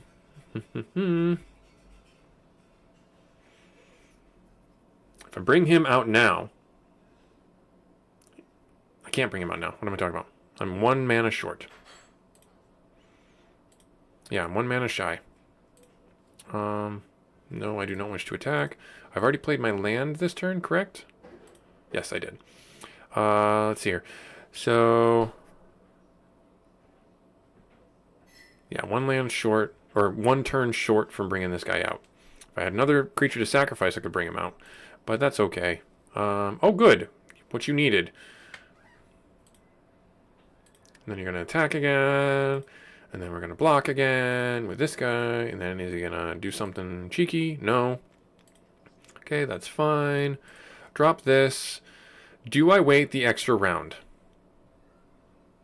Because I kind of need this guy to bypass his stuff so that I can get this out there. So I'm going to do that right there. And I'm just going to hold. No, I'm not attacking. And then maul. And has strike. First strike. Fabulous. So he's I can't block it anyways because it's got flying. That's annoying. Right there. So if I do...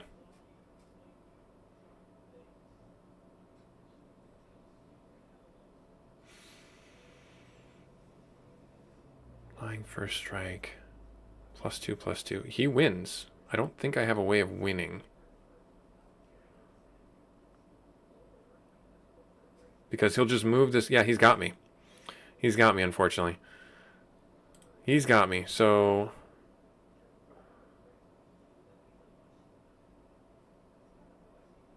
casting cost. Because if he moves, this is 2, 5. I'd have to cast it on this, not this. Because then he'll move one of them. This is equip cost 4. He'll move this to here and win. But this is 5, so I have to cast this on this. Right there. So, I think that's all that does. I don't think that's actually going to win anything for us, now that I think about it. Unfortunately. Yeah, because this was just this gives it 2/2 flying and first strike. So, yeah, I unfortunately didn't come together this time. Let's put the quietus on you. Right there. And then that's our turn. He's got 4. Well, no, okay. So he didn't do what I thought he would do. Token. Oh, that's unfortunate. No, we're not sacrificing any creatures. Yeah, he's just got me. He's just got me. The flying. Yep. He beat me. Fair and square. The flyer. Oh, the flyer. Oh, there's another one over there. So I gotta heal first. And then I'll fight this guy. Come here, you. Alright. We got this. I beat him once. I can do it again. This hand does not suck. Okay. We go second. I will keep this. Okay. We'll drop our tap land and our turn. He's... Okay. Oh, he's classified this. We may reveal. So he did. Okay, and it came in on tap. That's fine. Right here. Nothing to play against. We can flash this in on our next round so we can do a little damage. Next turn. Yep. Okay, first life by land. Okay, so end of his turn. I'm going to flash this in now so that we have access to attack this round should we want to, which I do. This guy, I do want to get rid of this. Yeah. Yeah, let's do that. Let's get rid of you. There. And I already played my land, right? Yeah, I already played my land. And then we're going to go here. We're going to do this. And we will Alpha Strike right there. Yep, mills 2 cards. And then, oh, okay. Hero of the Blade Hold. Battle Cry. Whenever this creature attacks another creature. Okay, when attacking 2/1s. Whenever. Oh, that's annoying. That's just super annoying, actually. Should have saved it. Oh, well.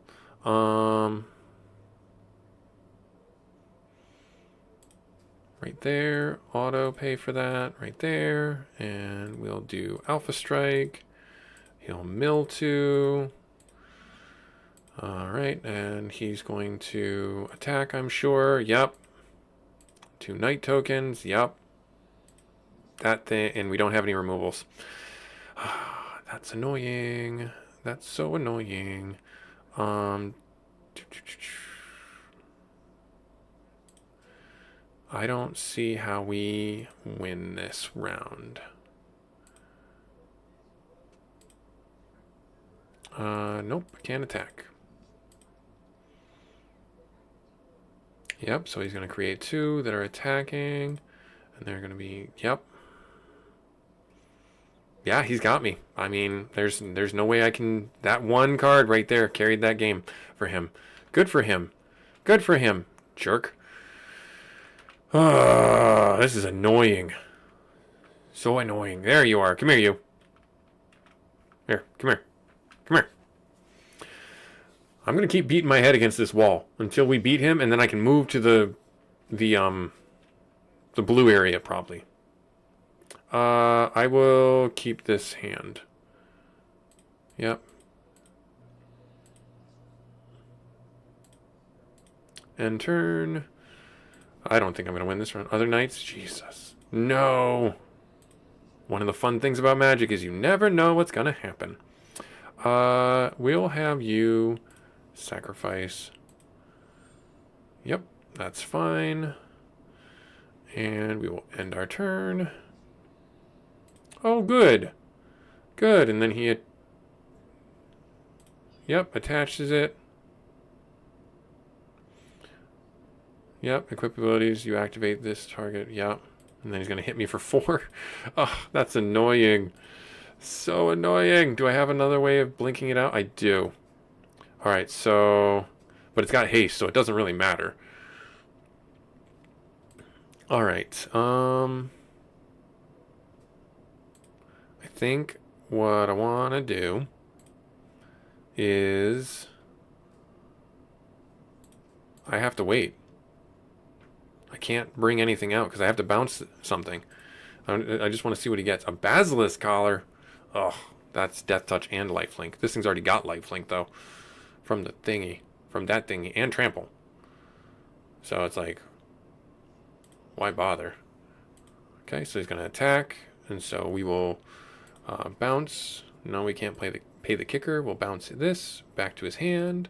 And then he won't be able to attack. Good. And then he does the Steel Paladin. Okay, good. Alright, drop this down. I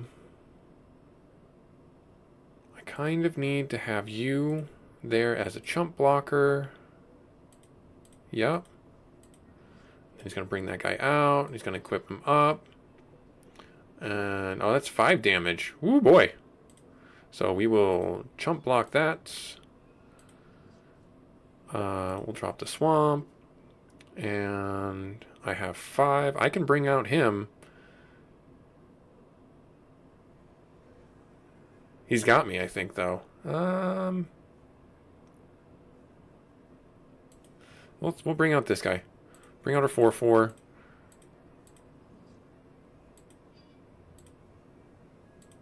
And then, yeah, I'll block this. This guy will die. And then the trample will kill me. Bummer. Alright. Well, that sucks. That sucks. Are there any other cards that I can get that might help me here? Any cards at all. Whenever you play a multicolor card, draw a card, add 1 mana. That's not terrible. Elven Lyre. Mirrors. I had one mirror in my deck. It was fun to have that. Mirror Crab. Ward. Channel. Discard Mirror Crab. Counter target spell. That wouldn't be bad. Melt Strider. Ether. Oh, add 1. Okay, exile this artifact. Copy of that spell. Choose a different target. That's kind of good, but I guess not necessarily as good for us. Let's see our equipment cards. Arms and armor. Oh, from Sonic. Knuckles or artifact when you enter shield. Oh. Glamdring. First strike gets 1. For each instant graveyard when you may cast an instant from your hand. That's actually stupid good. Equal to the damage without dealing. For our deck, that's actually stellar. I think that we should get that. I think that that would be really good to get. What else do we have here? Antiquities. Universes Beyond. Oh, the Weatherlight. Completed. Let's see. Anything else worth it? Alright. Gold Fury, Bombat, okay. And Hero Saber. 100. You may attach it. Oh, okay. That's not bad either. I don't think we have too many legendaries in our deck. I think we only have 2. We have... Oh, how are we doing, Goat? Yeah. Any day?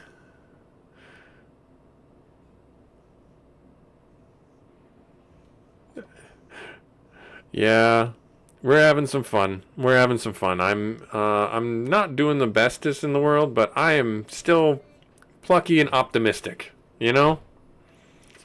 We have 3 legendaries, so maybe we could get some utility out of that. Nope, I don't want to do that. Let's see, what instances do we have? Ashnods. Mill 2 cards. Not really anything for us. Scrying Mirror. Not really anything too much for us. False Floor. Tireless. Okay, the Thopter. Yeah, not really stuff for us right now. Aether Drift. I know some of them, but not a lot. Mindlink Mech. Whatever Mindlink Crude. Copy of the non-legend. Whenever Mindlink is crewed for the first time each turn, until end of turn, Mindlink Mech becomes a copy of non-legendary creature that crewed it this turn, except it's a 4/3. It's a vehicle in addition to its... So... Oh, until end of turn. Gotcha. So that creature gets sacrificed. Okay. Gotcha. Al's Used Artifacts. I like the name of this. The names of these places are fun. Yeah, green Stompy decks. You and my buddy Casey, Goat, would get along really well. He's making a green Stompy deck. Nahiri, heir of the ancients. Love you, bye. Love you, bye. Have a good day. I'm doing terrible.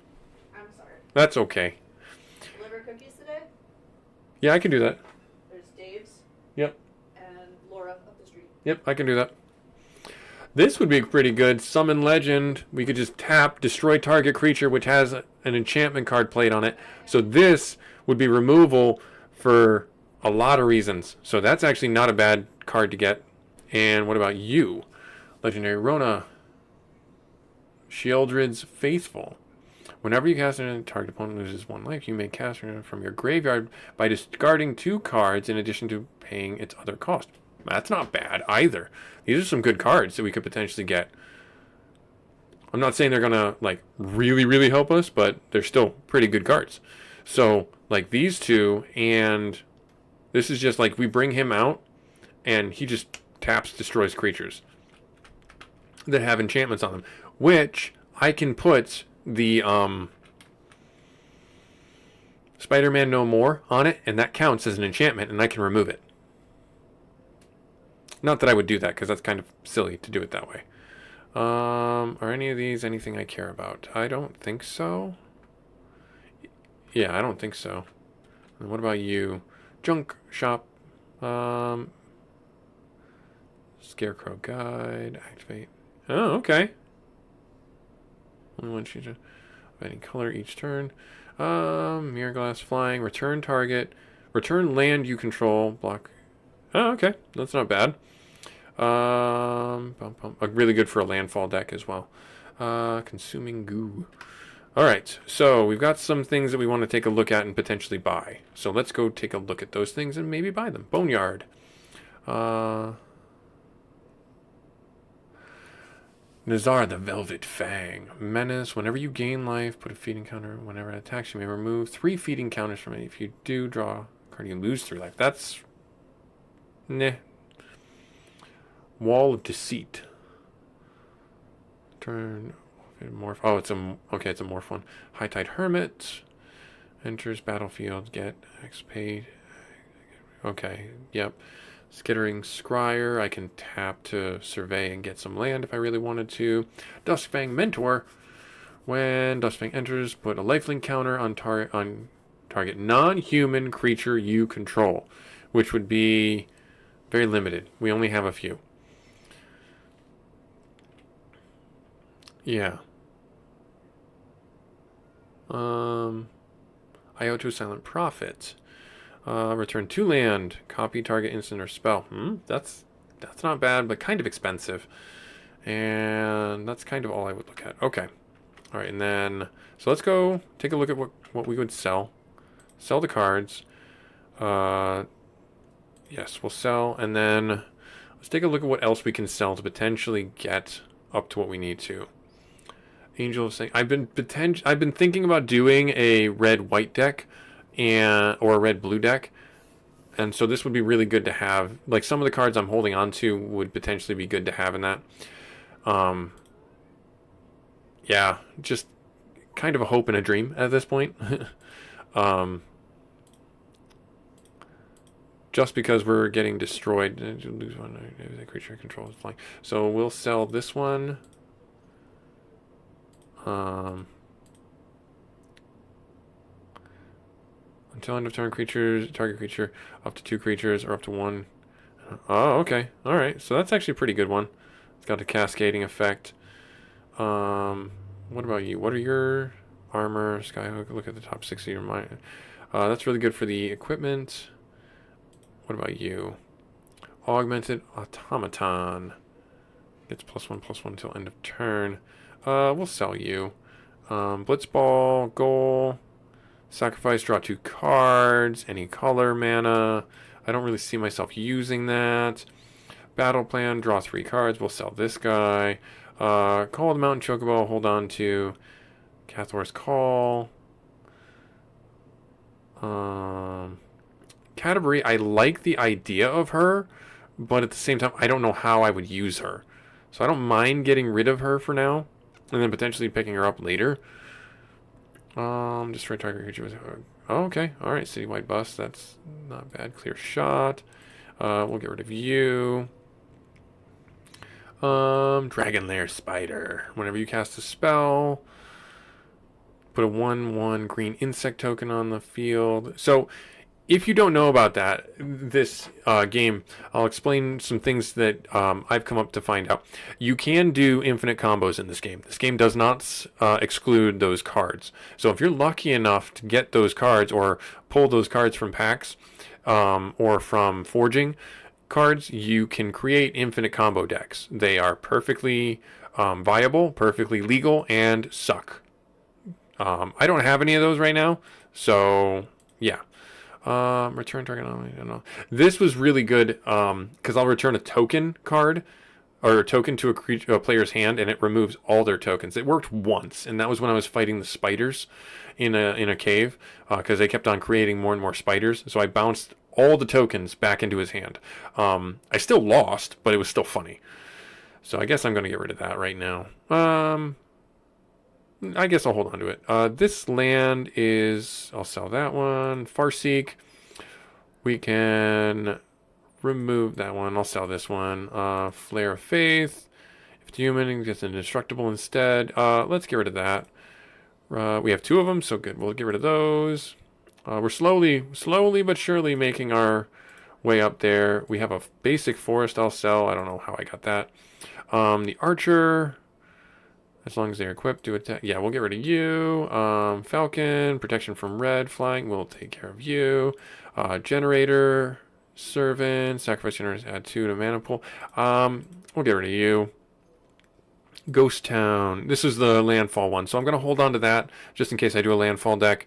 Glaring Spotlight. Not many creatures have hexproof, at least the ones that I'm facing right now, so I'm going to get rid of this one.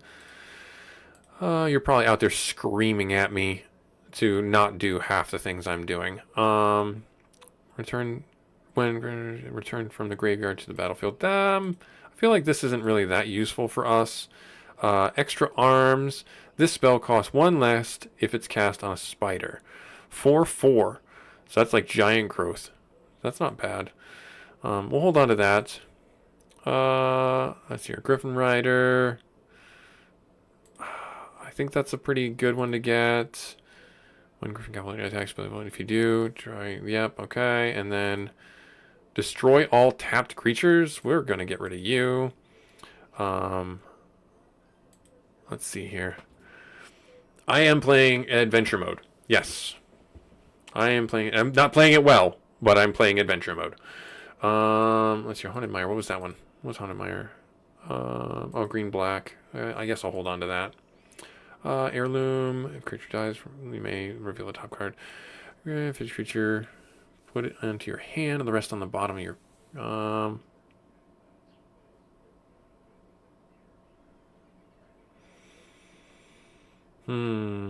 I don't feel like I need this.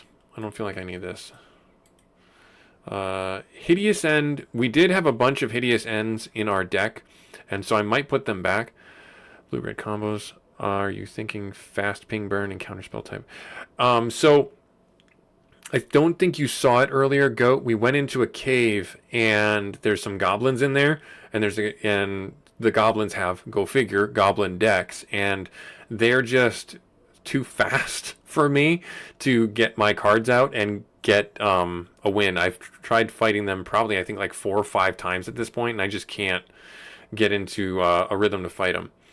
So yeah, the short answer is I've tried, and I can maybe do a blue-red plink deck. There's a couple of cards that I know of that would be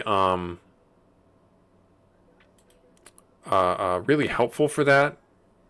There's also like red-blue. That's a really there's a red-blue Drake that's really good. And then there's Vivi. I think Vivi's red-blue as well. Like, he's in this game. Vivi, if you don't know that, he's like this basically meta card. Equipped attack, creative one that has toxic. This could be really good in a blue-white deck, so we'll kind of hold on to that one. Each player sacrifices a creature. I don't like that, so we're gonna get rid of that. Delirium. I mean, enters if you have form 1.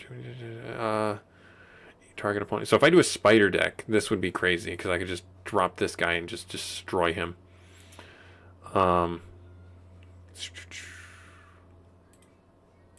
Let's see here. What about Judge, Menace, put an artifact, control dies.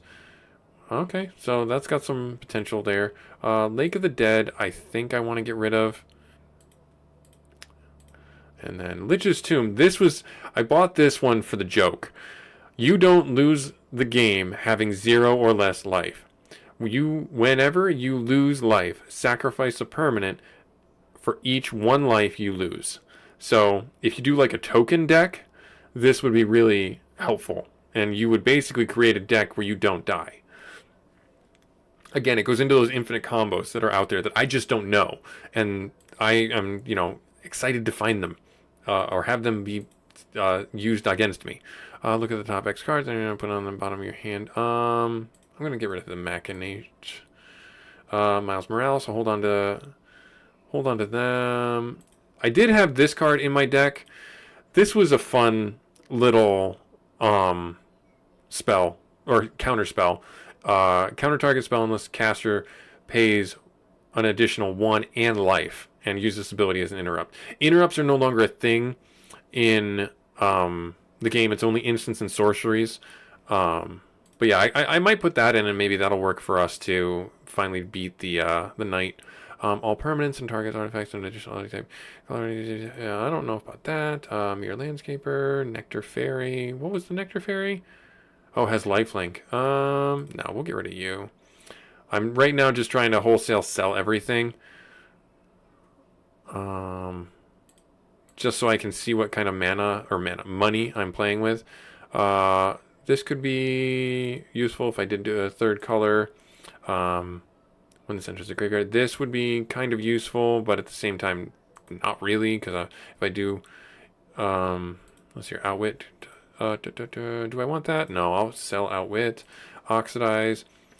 This is this destroy artifact card. I don't have green destroy artifacts, or I'm not having a green deck at this point. So yeah, when I first beat the Paladin, this was one of the cards that I got from that. As long as equipment costs 0, as long as there's 3 or more artifacts. Oh, that's pretty good. And he's only a 2-drop. This was the Hawk, right? Yeah, we'll get rid of the Hawk right here. Rashka the Slayer can block with flying. If assigned to block any black creatures, gets a bonus. I'm gonna sell this. This is an older card, not as powerful as you might think it would be. Let's see here. Robotic Mastery. Flash. When this enters, create 2 colorless enchanted creature. That's a lot. I don't really like this one, so we'll sell that. Savage Mansion. Scavenger, Scarab. Where are we at? We could probably get our cards now. We could probably get all our cards now. Yeah, I think we're good. Yeah.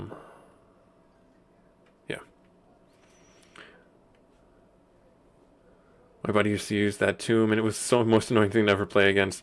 Yeah, I imagine. There's a black combo with that tomb that puts zombies into play every time something dies. So it's just an endless and super frustrating. And like I said, this game, you can do those infinite combos. That's a perfectly valid way of winning and making your friends hate you, or making the AI hate you. Let's see here. Was that everything I wanted to sell? Oh, there's Syncopate right there. The Tainted Imp, was that? Or Tainted Spectre. Choose a card from his or hand, discard it, but if this card was deals 1 damage to each player, play this ability as a sorcery. Do I want to get rid of that? I don't care. I don't care is what I'll say. I don't care. Vex, counter target spell that player's controller may draw a card. Let's see here. Veteran Acolytes. That's for a ramp deck if I wanted to. Virtuous Charge. All creatures gain +1/+0. Weapon vendor, maybe. Let's see. Worldly Tutor. No, don't want to sell that. And then you. Vigilance, Horsemanship. I'm just going to get rid of you. I don't think I need you in my inventory. I don't think I'd ever really use you. Was that kind of it? Just kind of ran through everything there. Okay, cool. All right, so we got about $2,000. So let's go get some new cards, and hopefully that will make it less painful to fight. So if we get Glamdring, First Strike, and gets for each sorcery in your graveyard. This is just nuts to me that we can get this. So I'm going to get that.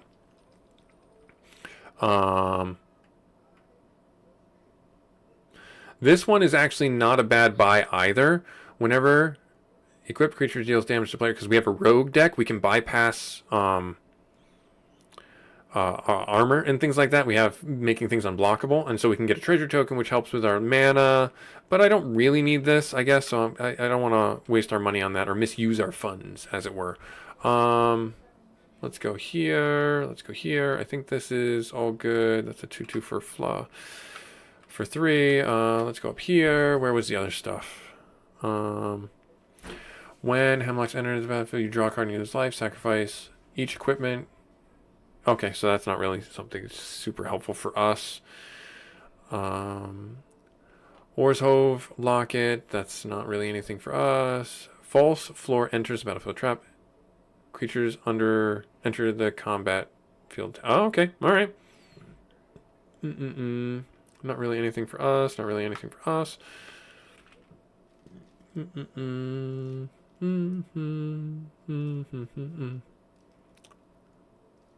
Destroy target creature or vehicle. That's pretty expensive. We don't want that, I don't think.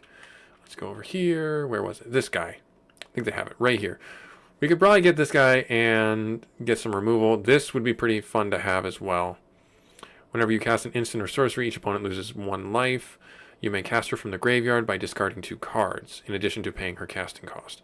This one is a little expensive, but the fact that he is just a free item removal card isn't, in my head, a bad idea. You could probably, you're probably like looking at this like, this is from Legends. Legends was a really old set. Like, I'm talking like circa 90s, late 90s when this card came out. So this is probably not that good by today's standards. So I'm kind of, that's why I'm gun shy. This would probably have a lot more utility in our deck. So we'll pick them up for now. Rona right now, Shieldred's Devoted or Faithful. And we'll hold off on this for Guy for right now. And then was there anything else?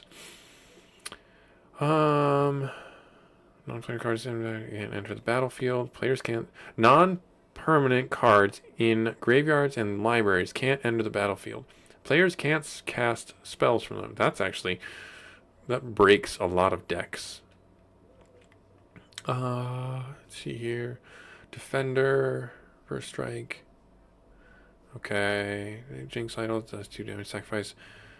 Gain control. Oh, okay. So that'd be interesting. If I had a token deck, that would be interesting to bounce that back and forth to back to him.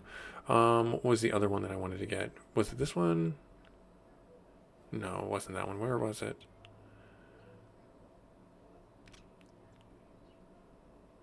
I don't remember what the other one was. I don't remember what the other one was. Was it over here? Let's see. Was it one of these guys? Not really. I mean, we don't have a vampire deck. We're not playing white cards right now. Return 2 lands, copy instant or spell. Nope, that's pretty expensive. Puts a lifelink counter. And put a counter on target creature. None of these were what I thought they were. So I guess we didn't really need to spend that much money or sell that many cards. The reason why you don't want to sell cards in this game is because when you lose, not only do you take a hit to your health until you go back to a town, they also take a portion of your money. So yeah, that kind of sucks. So to that end, I need to look and see if there's anything I can buy that will stop them from doing that. And it does not look like that's the case. I also think that this town hates me. Maybe not hates me, but I have bad reputation with them. Yeah, each town has reputation. And doing quests for that town gives you reputation bonuses. Reputation 3, these people will sell me cards cheaper. So let's take a look at what other cards, but unfortunately these are not what I was hoping for. You can draw a card. This is the Sliver Hive. Oh, darn it. What are you? Emergence, yeah. You can pay it for the emergence. Sacrifice creature, pay the emergence cost, reducing the creature's conversion. Reduced by the creature, yep, you may cast and target opponent, reveal certain issue. Yeah, so that's not super helpful for us. That's not super helpful. Nope, I didn't want to do that. I didn't want to do that. Nope, didn't want to do that either. I could re-roll for 2. I could do that, but I don't want to. Viewpoint, nothing really. Wall of Vipers. What equipment do you have?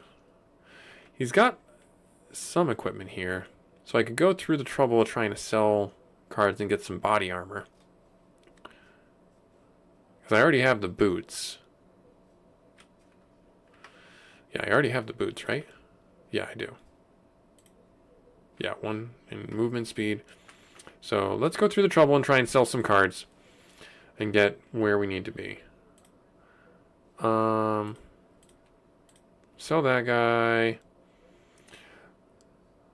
Oh, wait, hang on. Before I do anything crazy and forget to edit my deck, I want to put those cards that we just got in. Where are they? It wasn't you. It was you. And...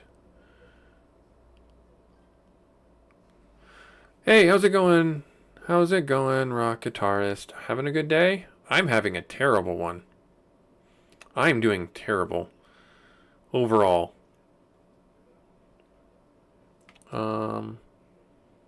Let's see here. And I say terrible overall just because of general, like, ridiculousness. Alright, right there. Instant spells. Yep, so we'll do that. And... yeah, I think that was what I wanted to do. So 47. Do I want to do more removal? I don't think I need to. Alright, let's go. Nope, wait. We need to go back here. We're looking what? 29.55. 29.55. That's what we're looking for. So we need about 1,500 more. 1,700 more, I should say. Alright, so let's go through and sell some stuff. You, the artifacts, do I want to get rid of you in case I do an angel deck? Exile target permanent until angel leaves. That's not bad. Archway, sacrifices, add any color. We'll get rid of you. Don't really need that. Let's just go through and wholesale sell stuff. You know, let's just do what we know let's just stick to the colors that we have in our repertoire. Let's get rid of Category. Let's get rid of the Chocobo Racing, as much as I hate to. Right there. Drifting Meadows. Yep, we're gonna get rid of you. The Echoing Truth, I'm gonna hold on to. Because that could work with token decks and things like that.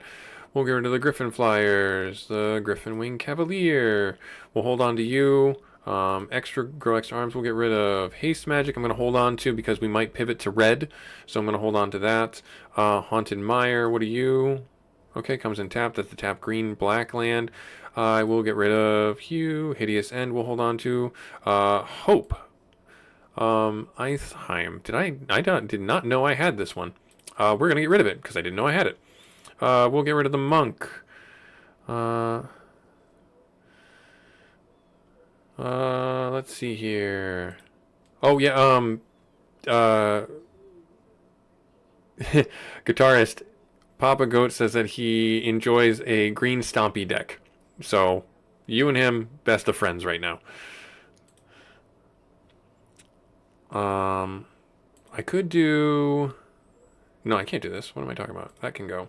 And we'll get rid of one more card. Is it you? Yeah, let's get rid of you. Right there. Oh, so close. So close. So close. Where's the 25 card? Mere Landshaper? Yep. Gone. There. Good. Awesome. Right. Good. And then we get the body armor. Let's buy that. Right there. And bam. So now we get a little bit more health. Right there. Good. Cool. That's gonna help us, right? Right? Right? Right? Let's edit this real quick. I think one of the things that I want to do is I want to put you in the deck. Those two cards in the deck. And then... now, I want to take a look at my deck. Do I want this guy? He's kind of helpful, but not as helpful as I would hope. I mean, the fear is really nice, so I'm going to get rid of him for now.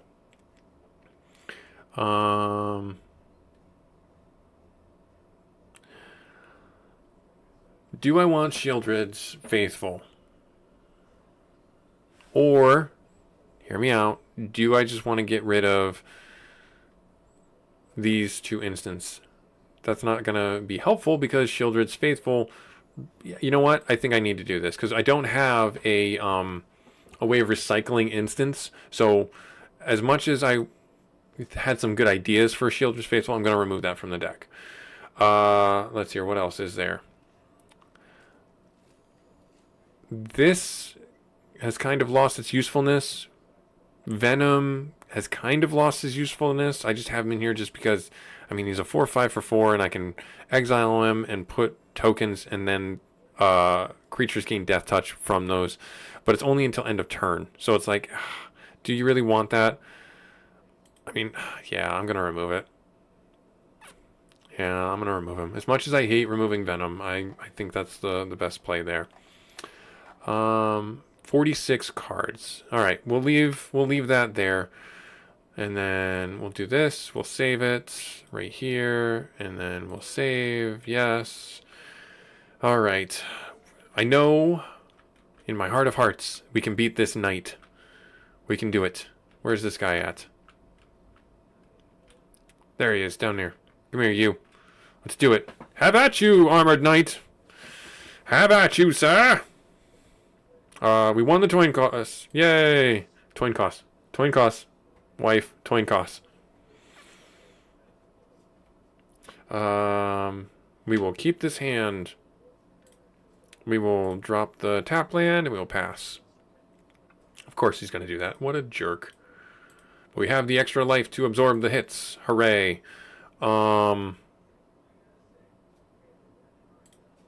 There. And then I'm going to end my turn. Glimmer Shield. For Moradon, when this equipment enters battlefield, 2 rebel token, take it and attach it. Oh, okay. Yep, so it's going to do that. And then I'm going to flash in Soaring Thought Thief. And then do this. And then we will block right there. And we will take that guy out. Nice. Awesome. We'll drop a swamp down. We will get another blocker. And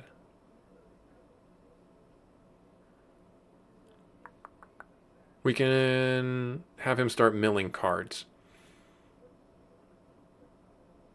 Yes. So I will attack. Get the hits in while I can. He will mill cards. What did he happen to mill? Banner and Valiant Hammer. Okay, cool. He's going to hit me for 2. I will...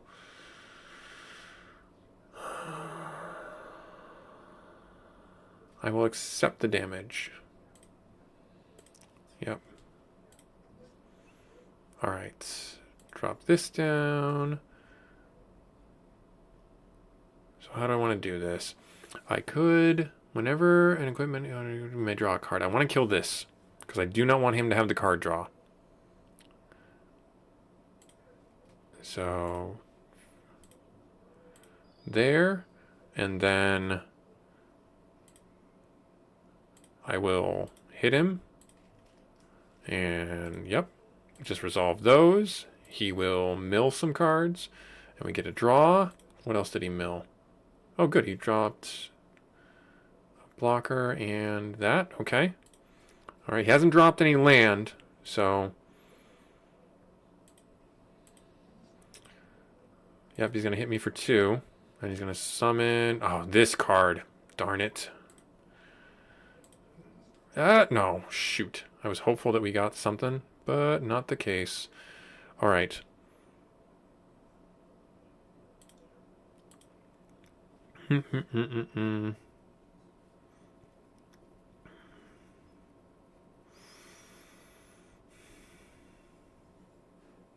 Do I play this guy right now?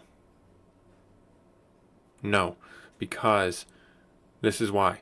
I want to draw out him attacking me with his 4/4 and flash this in. Can I do that? Flash return target. I'll pay the flash cost for its full value, for his full value.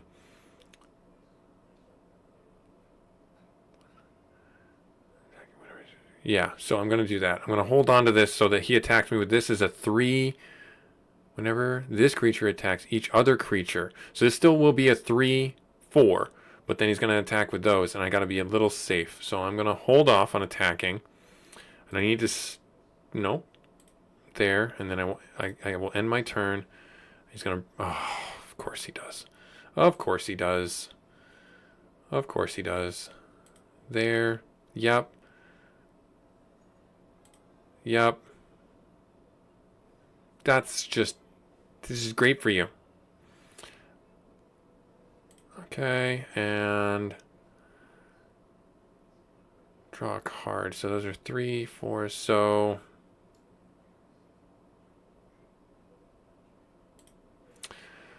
we will auto pay this. Yes. There. So now we get to declare blockers.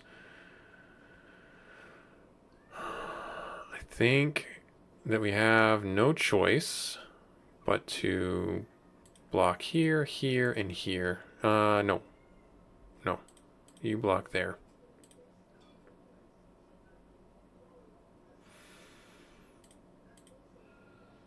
Yep, down to 4. Ah, bummer. Bummer. There. I can do this to you.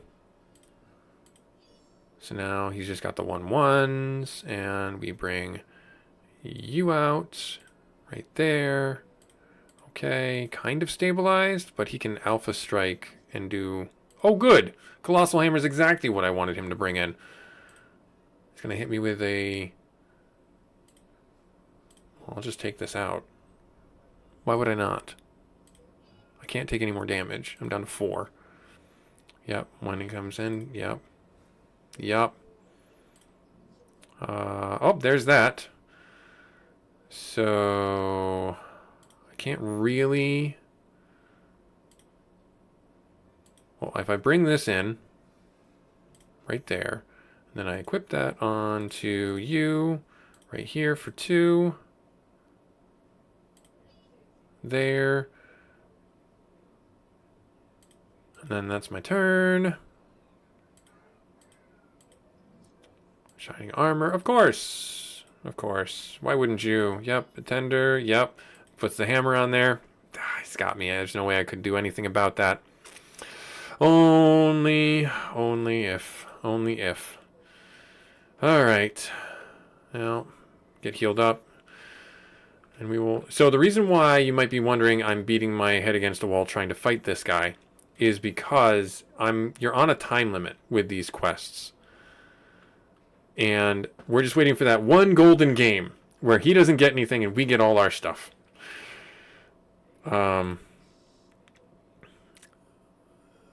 Yep, so I'm going to hold on to this until that other card comes out. Or this. Not really anything I can do. Right there, I didn't play my land, so I'll play my land and then I'll end my turn. Played a tap land, that's fine. Larcenist, that's fine. We'll drop another swamp. That's there. We're going to end our turn. There's that guy. He's going to hit us for 1. Can't do much about that other than accept it right here. And we'll bring our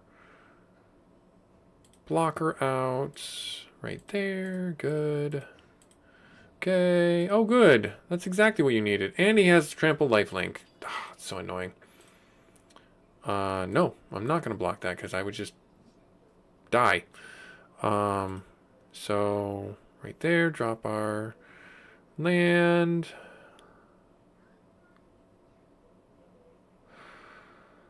So this doesn't really help us because the equipment cards are really what's carrying him.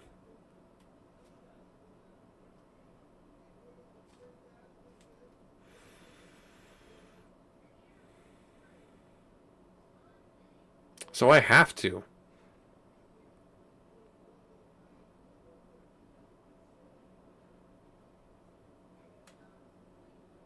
Do I have another 2 cost?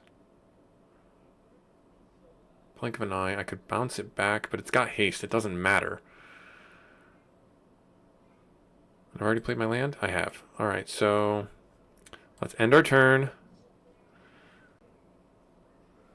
And he's got this guy. That guy. That's just great. And then he's going to put that on this guy. Fabulous. So glad that you did that. All right. You jerk. All right, so if I do... I don't want to do this.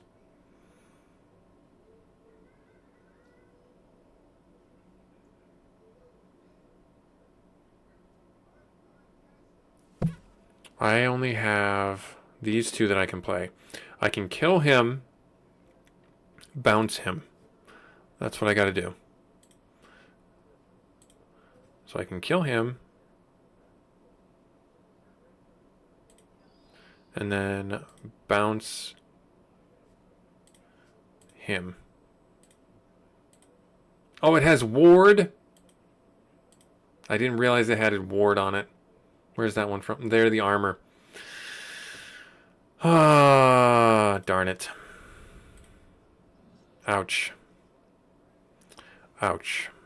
Drop this. And I wasted it. I am going to concede. I'm going to concede. There's no way I can win. No way I can win against him. There's another guy over there. I got to heal first. I'm not going into that fight with 12 health. Already knowing what's in store for me. Alright, we'll go over here, fight this guy. There's no shortage of these guys in the wild, so... I mean, we did have a really good, like, I think game 3 against them. So... Oh, this is a terrible hand. I don't know. I don't know. We're going to keep it. I'm going to hope for a land draw. Nope, no land draw. Next round, hopefully we get a land draw. End turn.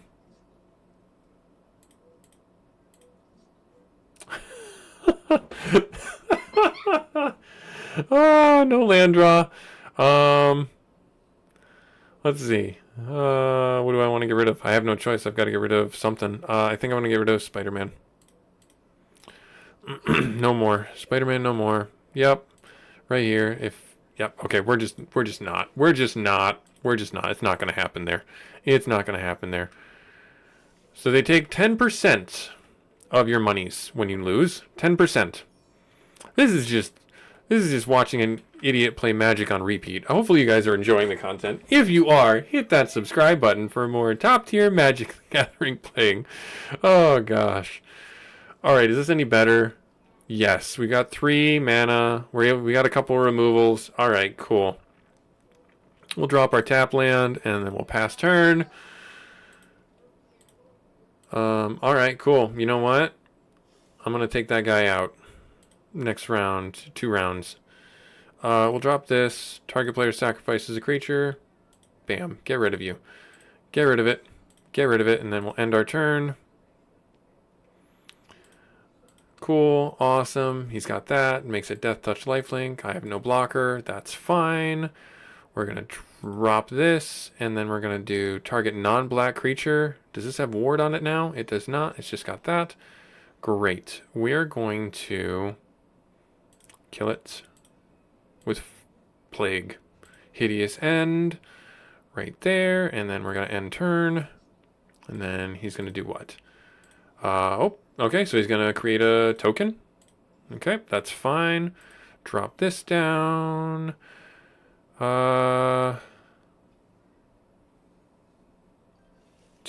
and 3.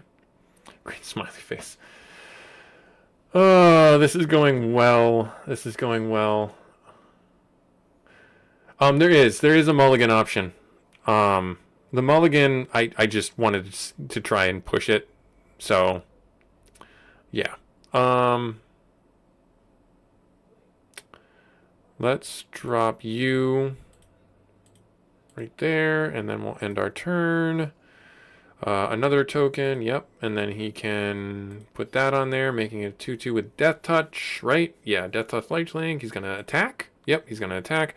I will take the damage, because I do not want to lose my card. And we had other ways of doing things. Oh, if this was any other card. I think we can do this. Let's do this.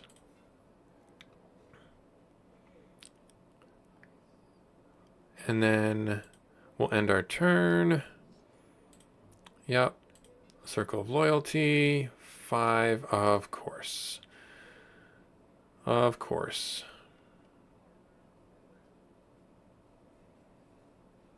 So that's only this round. I mean, I'm going to do it. I'll just take the damage. Puts me down to 2, him up to 30. I needed an actual land, not that.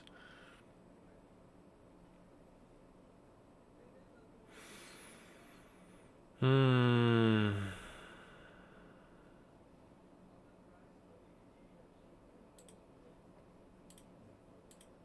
think I played that wrong. If I had played him last round, that might have been better, because then I could have gotten this out and done what I wanted to do. We'll end our turn. I don't think this is going to be a win for us. Yeah, it's got Ward and Trample, I think. No, it doesn't. Okay. Well, and we have to block them both. Oh, that's just heartbreaking. That was probably the best one, and I misplayed one. Misplayed one card. Oh, so annoying. I'm trying, citizens of Camp Zypher. I'm trying. Okay? I hope you see that. That was ridiculous. You. Come here. You're the one that's going to be the weak one. You. I've determined this one. This one here. We've won the coin costs. Again, coin costs. Wife, I'm saying coin costs for you. I am. Alright. We got a couple of actions. Okay, so I'll take it.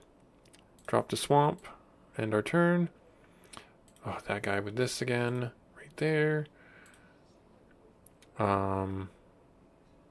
There. If history has been anything to us, we need to get rid of that card as quickly as possible. So, there. And then we'll end our turn. Glimmer Lens. Okay, so he's got that, and he's going to equip it. Comes in tapped. We have another land to play. Right, yep, so we're going to actually have him remove another card. Right there. Played our land. We're going to end our turn. Alright, that's fine. Gonna drop this down. We gain 1 life. I need to... Let's put the 3/3 down. Yes, click OK. Let's put the 3/3 down, because he comes in with a stun counter on him. And then we'll end our turn. Oh, good. Okay. There.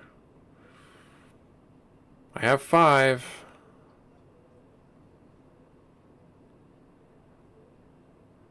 And I think this is...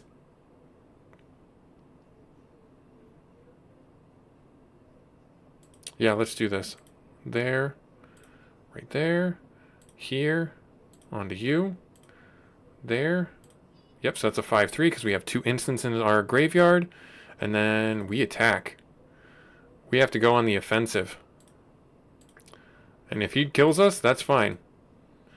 There's 5, and then we can cast a spell. You may cast an instance or sorcery from our graveyard with mana equal to or with your from your hand. Hang on. You may cast an instance from your hand equal to less the value without paying the mana cost. I can bounce this back. I think that's what I want to do.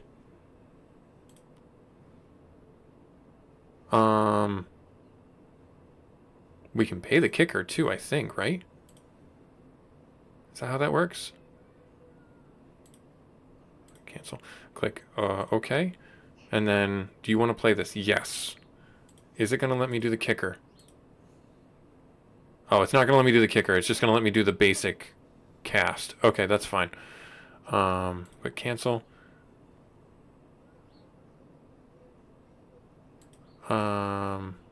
Oh, that's unfortunate. It didn't actually let me cast it. Oh well, no big deal. We're going to get hit a little bit here. Yep, he's going to put that on there. He's going to hit me for that. Can't really stop that. Okay, drop the land.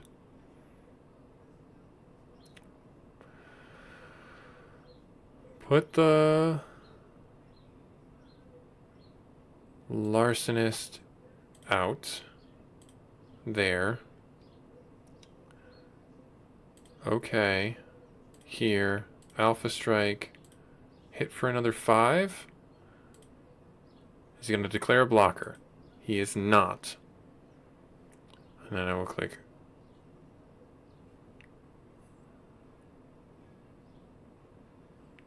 Okay. Yes.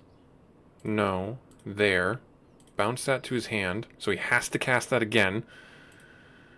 There. Okay, yep. Spends the mana. Gonna hit me there. He's gonna get that. Okay. And now I can't attack anymore. This is flying. He's gonna win. Darn it. Well, no, because I can... Does this give him flying? It gives him trample.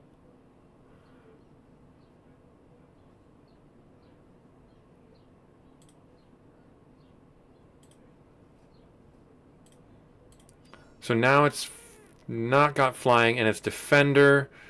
So he has to move the equipment to this one.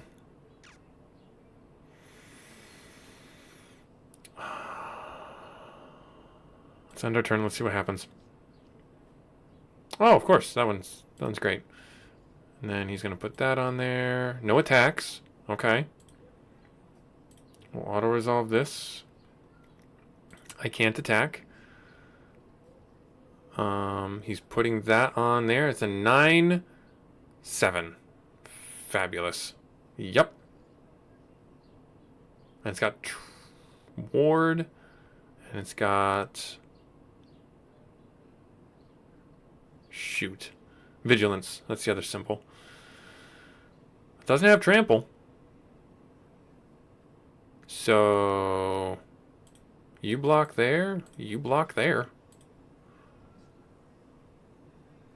Destroy target non-black creature. Target opponent loses 2 life.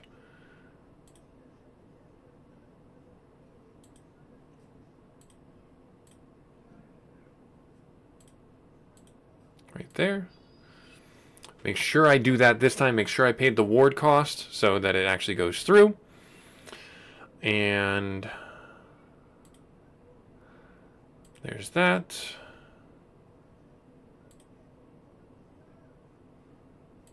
I don't have a way of attacking. Yep. Makes it an 8, a 10-8.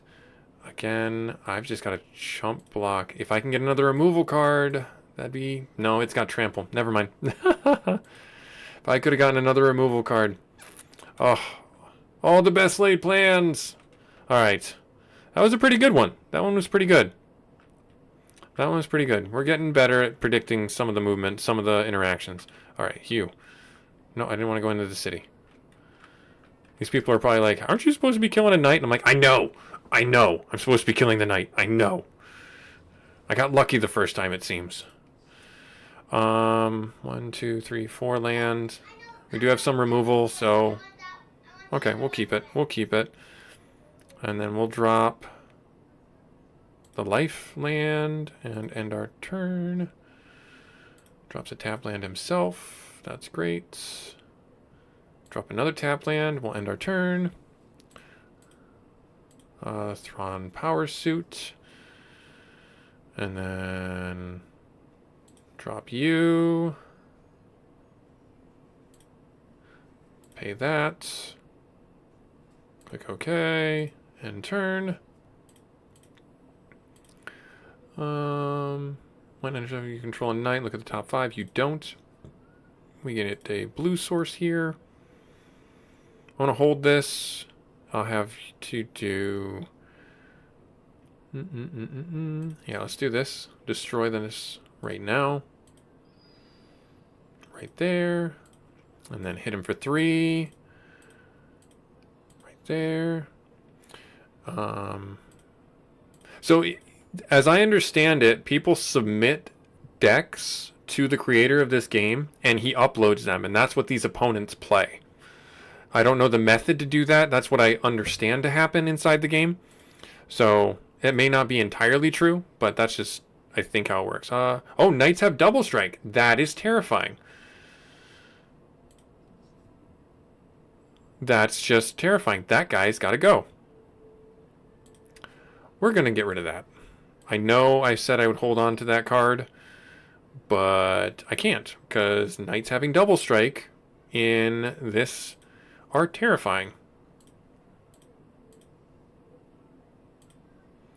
Alright, Fervent Knight, he's gonna do the ward thing, and he summoned that guy. He's gonna hit me for 3. That's just fabulous. There. Let's bring out another blocker. Let's drop this down for mana. I don't think I win this race.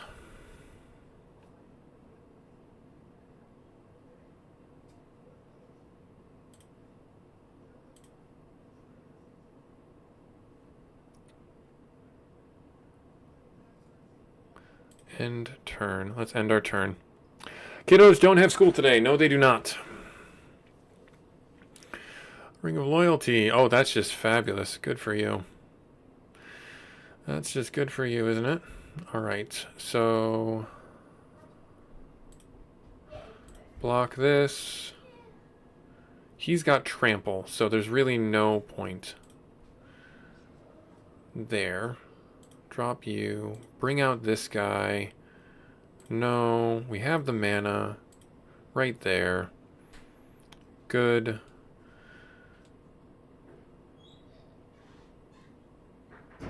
I don't think he has anyone else with haste. So... And I'm forcing him to sacrifice a permanent each round. So that's going to be great. We'll start plinking him. There. Uh-huh. Yep, he can't attack. I think this is it. I think we did it. Auto, right here. And then... He has to sacrifice a permanent. I can't necessarily attack. I should attack, though.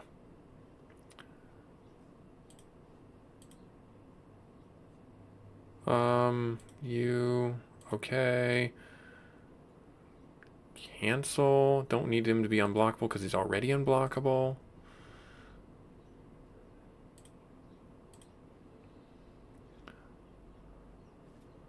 Yep. So he's just creating knight tokens with vigilance. Basilisk collar. He's going to hit me for 6. Does it have first strike?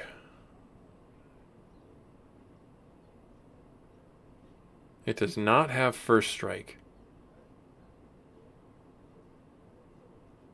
No, it does have first strike. So there's no way I can't block that. So I'm going to take that damage.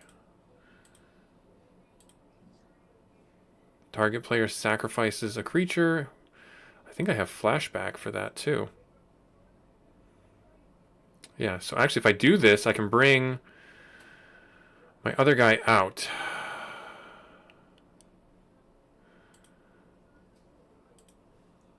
There. Yes. Okay. What's he going to sacrifice? A token, naturally. There.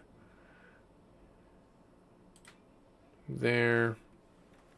I don't think... Sorry, I hit the microphone. I don't think that there's a way for me to win this. Again, he's just got me pretty much dead to rights.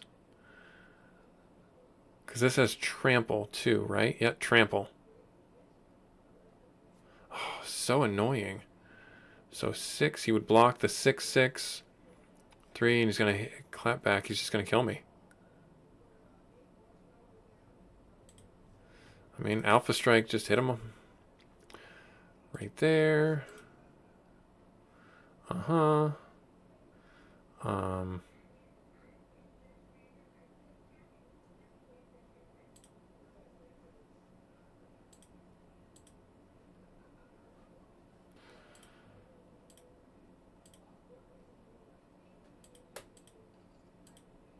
yep. And he's gonna get another one, and yeah, he got me there. Shoot, that was the best one that we've had in a while. That was the best one we've had in a while. Oh.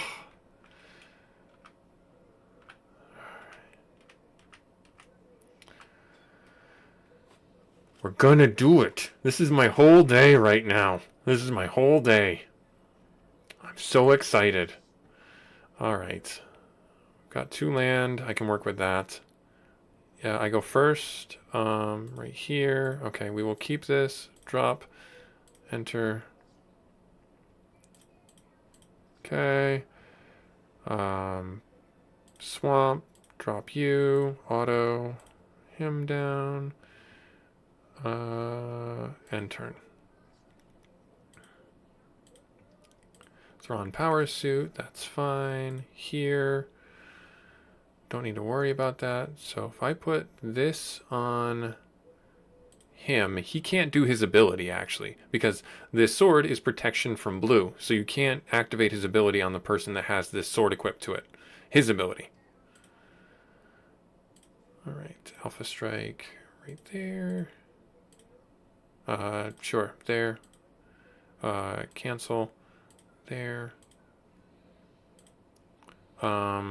I will keep that on the top. I need that. And we will end our turn. Trailblazing Boots. Non-basic land walk. That means that whoever he equips those, I've not seen those. Whoever he equips those on can just walk right over my face. Great. We will equip this. And then we will attack.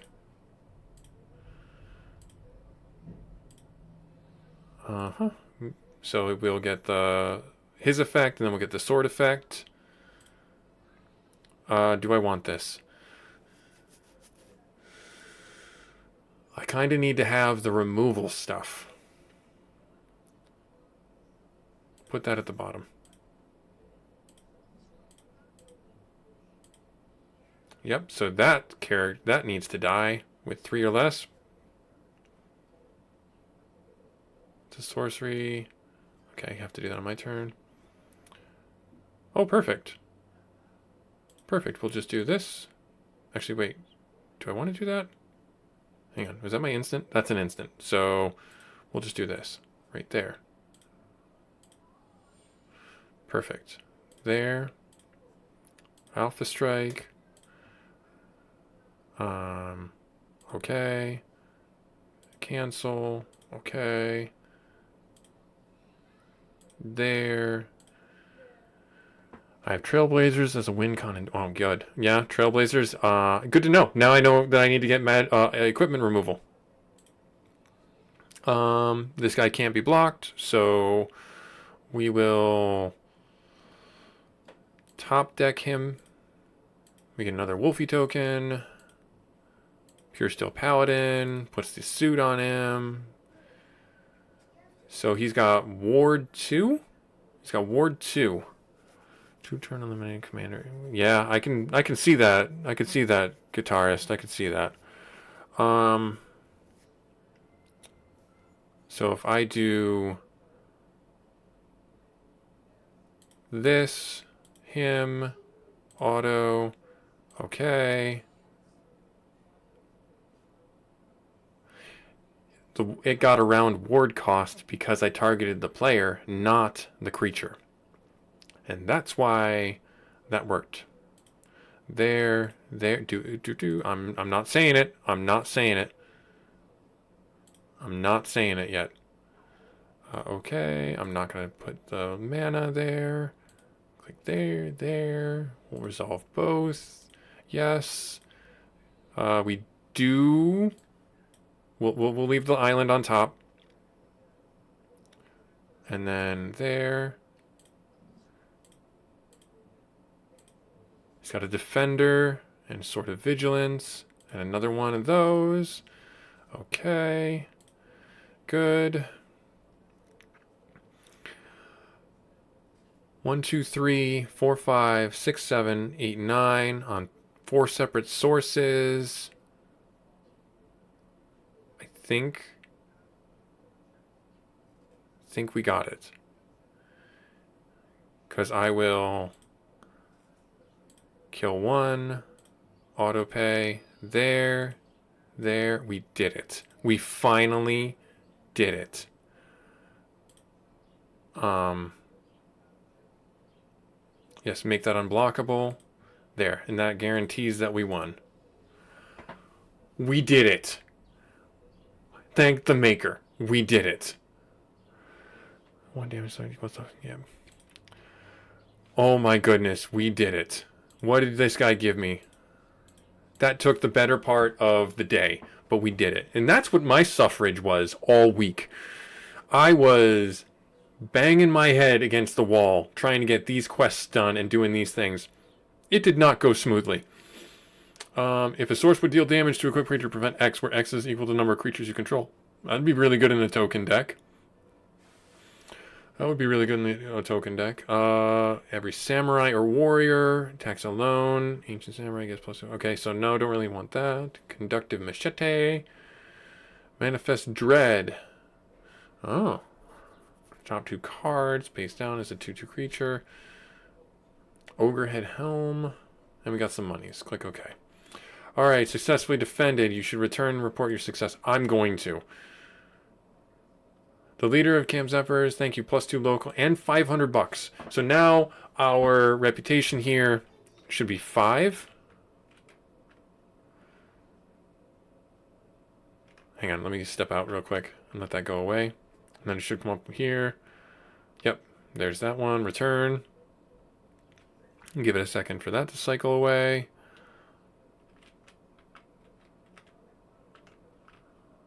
Okay, and then Zephyr Camp +3, really? Interesting. I thought it would be more than that. Hang on, back, go here, go to Zoom, go to details, quests, nope, events, reputation, right there. 5, yep, it is 5, good. All right, good, awesome. So Zephyr Camp is 5. So that means that we're going to get a lot of discount from them. That would be great. That is great to know. All right. Yep, and there's the 5. Got it. Cool. So is there any cards from this camp that I'm like, yeah, I want those cards? Honestly, no. But I can cycle them if I wanted to.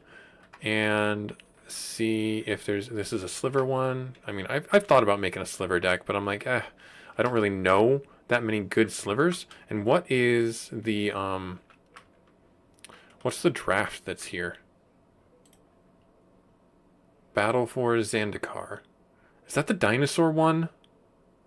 I believe that's the dinosaur one. The entry fee is gold coin, etc. and stuff like that. That's a lot, though. That's a lot. Alright.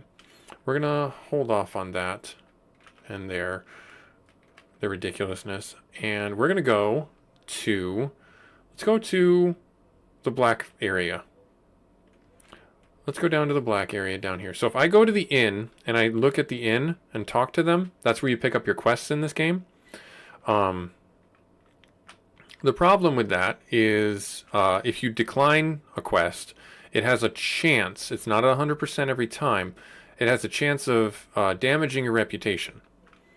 So just be forewarned if you pick this game up and you start doing that. Be aware. Alright, so how far away am I from the black area? Not that far. Find a cavern, find the cavern. So I gotta go down here. Find the caravan. Oh, so I'm doing a quest actually. I'm finally doing that quest. Let's, where is it? This one, clear the ledger, find the caravan. Let's track this one. There we are. Now I could, let's poke my head inside here and see what's inside this cave. The flooded cave. Looks like there's a lot of water guys with some mana crystals and such kind of over here. Nothing too much over there. Oh, I might have actually popped my head in here and tried to fight these guys and got my got my fill of damage. Oh, am I gonna... Please turn around. You don't see me. I'm in the corner. Leave me alone. Alright, good. Alright, good. We're getting out of here. Yep, we're getting out of here. I do not want to fight the water elemental. Okay. Alright, so let's get ourselves down here. Nope. So in the middle area, as you can see... Oh, this is a trap. I can't actually get out of this little area. I gotta go this way. In the middle area, you have all the minions that you can fight. And they are plentiful, especially when you're not on the road. So be forewarned. There are mechanics that allow you to fly over obstacles, just like the angel did right there. So, let's see, is it here? Is it the city? I guess it's the city. Let's go to the city. The people of Amanaxis Market all claim not to have seen any travelers matching the description you were given of the merchants overdue in Camp Cipher. However, many do mention reports of bandit attacks on the roads, and a farmer you spoke with believes he knows where their hideout is, a cave near his farm. He marks it on your map, and you resolve to investigate. Okay. Any cards that I care about? Flash, whenever this creature attacks, target instant. Oh, that's actually kind of nice. We have $600 that I want to get rid of because, as you can tell, we go on a little bit of a losing streak. So, yeah. I don't know what this card is. I don't know why it's so broken looking. That's interesting. It's a mirror. It's a frog mirror salamander. Sojourns. Yeah, I don't know. Flying lifelink. We don't have enough flyers, so that's not a bad thing. But this does resolve that as well, being a flyer. Let's see here. What else? What else do you got? What else you got in this city? Return target. Return to their owner's hand all creatures with toughness less than or equal to the number of islands you control. That's potentially pretty good, because if I can get like 5 islands, that just bounces his entire board up to his hand. Teferi's Time Twister. Exile target permanent you control. Return that card to the battlefield under its owner's control at the beginning of the next update. If you enter the battlefield, if it enters on it as a creature, it enters with an additional +1/+1 counter on it. Okay, that's not bad. Pirate's Prize. Draw 2. Create a colorless treasure token. That's not bad. Ornate Imitations.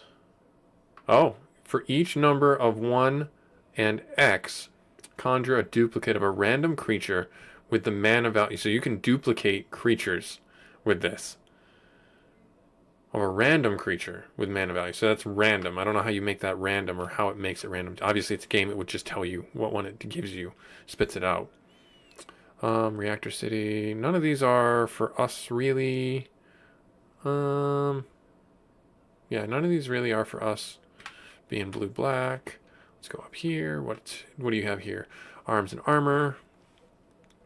Mirror Shield. Nemesis Mask. All creatures able to block. Equipped creature do so. That doesn't seem like a really good idea. Equipped creature guy. Okay. Meteoric Mace. And Trample and Cascade. Okay. Neglected Heirloom. When neglected, transform. What does it transform into? Is equipped. Equipped creature gets +1 when neglected. Equipped, transform. Neglected Heirloom. I need to look and see what that gets transformed into. What does that get transformed into? MTG Neglected Heirloom. Neglected Heirloom turns into Ashmouth Blade. Equipped creature gets +3.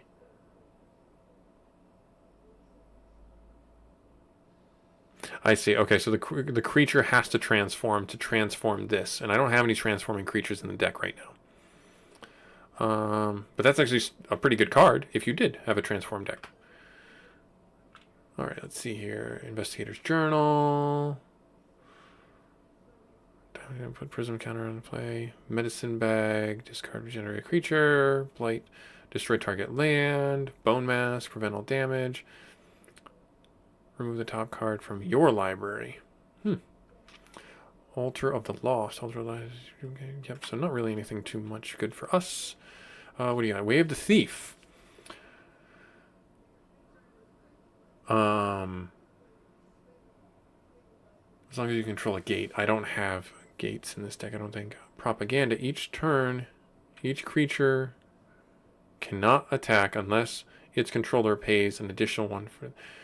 This would be really good for that goblin situation, where the goblins, because this gets out, they can't attack with Enforce. So I'm gonna pick this up, actually. Let's see here. Fall from favor. You become the monarch. It doesn't untap. Enslave. You control at the beginning of upkeep. You control, sorry, at the beginning of your upkeep, enchanted creature deals 1 damage to its owner. That's a very expensive spell. Necrotic Plague. Upkeep sacrifices creature. When enchanted creature is put into the graveyard, its controller chooses target creature, one of his or her opponent's controls. Return. Oh, this is actually pretty awesome too, because it would just plink and kill a lot of the goblins. But it's a 4-drop, so it's like, I don't know if I could get that out in time and really have it be effective. And then plus it's like, it affects my creatures too. So, yeah. Let's see here. The Cloak. Yeah, that's basically what it is. It's Cloak. Let's see here. The Marvelous Scientist. Cosplay Science. Persuasive Interrogators. When persuasive, investigate. Sacrifice a clue. Target opponent gets 2. Oh, if I had a clue deck, this would be pretty awesome. Avatar of Discord. Yeah, I know. Flying out when sacrifice it unless you discard 2 cards. I mean, that's kind of powerful. A 3-drop that's a flying 5/3, and I just gotta sack 2 cards. Or discard 2 cards? That's not terrible. That's not terrible. I kind of want that, but I don't know if it's worth it. Alright. And what do we got over here? What do we got over here? Assembly required. Stuffy doll. As Stuffy doll comes in play, choose a player. Is destructible whenever damage is dealt to Stuffy doll. Interesting. Alright. Mere propagator. Phyrexian. Guardian Automaton. Milliken. Put the top card of your library into your graveyard. That's not really that good. Clockwork Tracker. As you draft, note who passed it. Oh yeah, this is for the draft stuff. Inquisitive Puppet. Exile, create a human. Oh, okay. So that's like Pinocchio's story. Gotcha. Okay, not really anything too crazy. I've already got this. And if I were to buy equipment, I'd want to go back to yeah, the other place. What is this one? Xandalon. I think that one's the dinosaur one. I'm going to keep saying that, and it's going to be right eventually. All right. So, where did this now kick me? Where's this guy's farm? Find the caravan. All the way over there? That's hecka far away. I kind of don't want to do that. I kind of want to start making my way into the undead Blacklands here and get some cards. Let's do that. Let's do that. Let's go down here. Let's start making our way over here.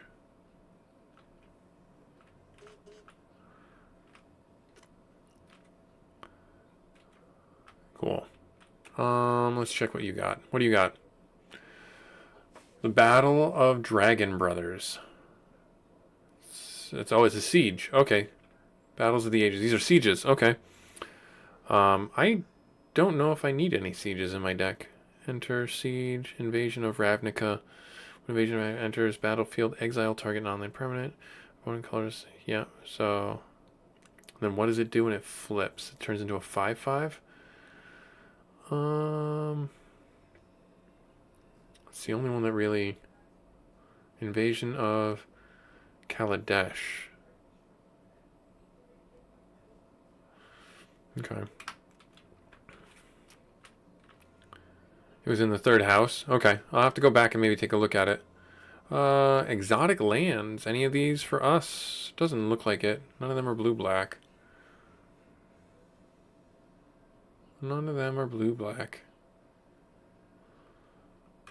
Got some red-blue, though. Got some red-blue. Let's see here. Flatline.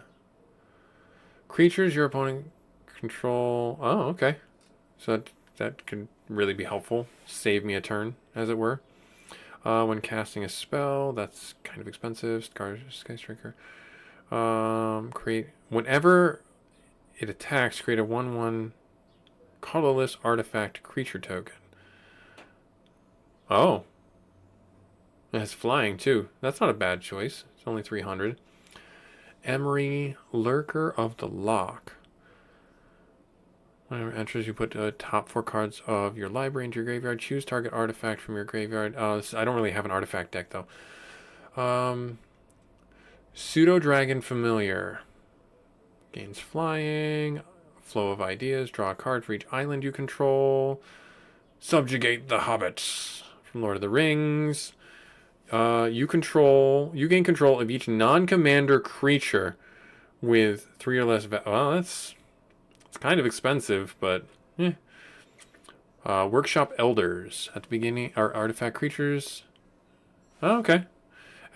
Artifact creatures you control gain flying at the beginning of your combat. On your turn, you may target non-artifact to become a 0/0 artifact creature. If you do, put a +1/+1 counter on it. Interesting. That's interesting. Let's see here. Arms and Armor. This is where we've gotten a lot of the cards that have kind of carried us in a way. There's this one that the guy had. Equipped creatures get +1/+0, but we really don't have white sources in our deck.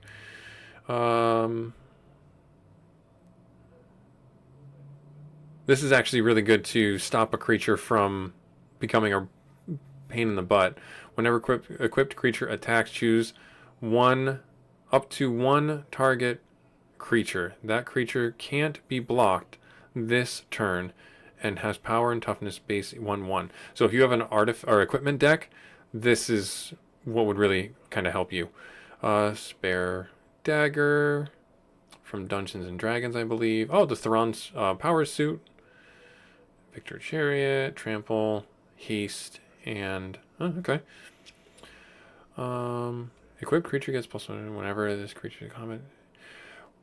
Whenever this creature becomes the target of spell or ability, this creature deals 2 damage to target player or creature. That'd be kind of fun.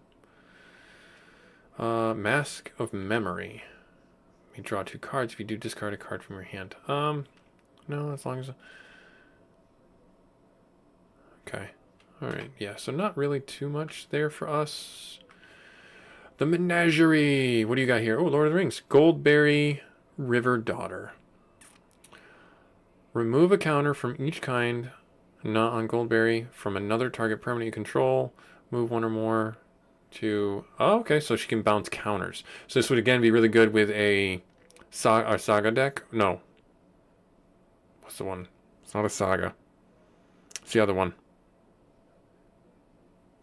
Banners? I can't remember what they're called. Oh, that would be good if I did a cat deck.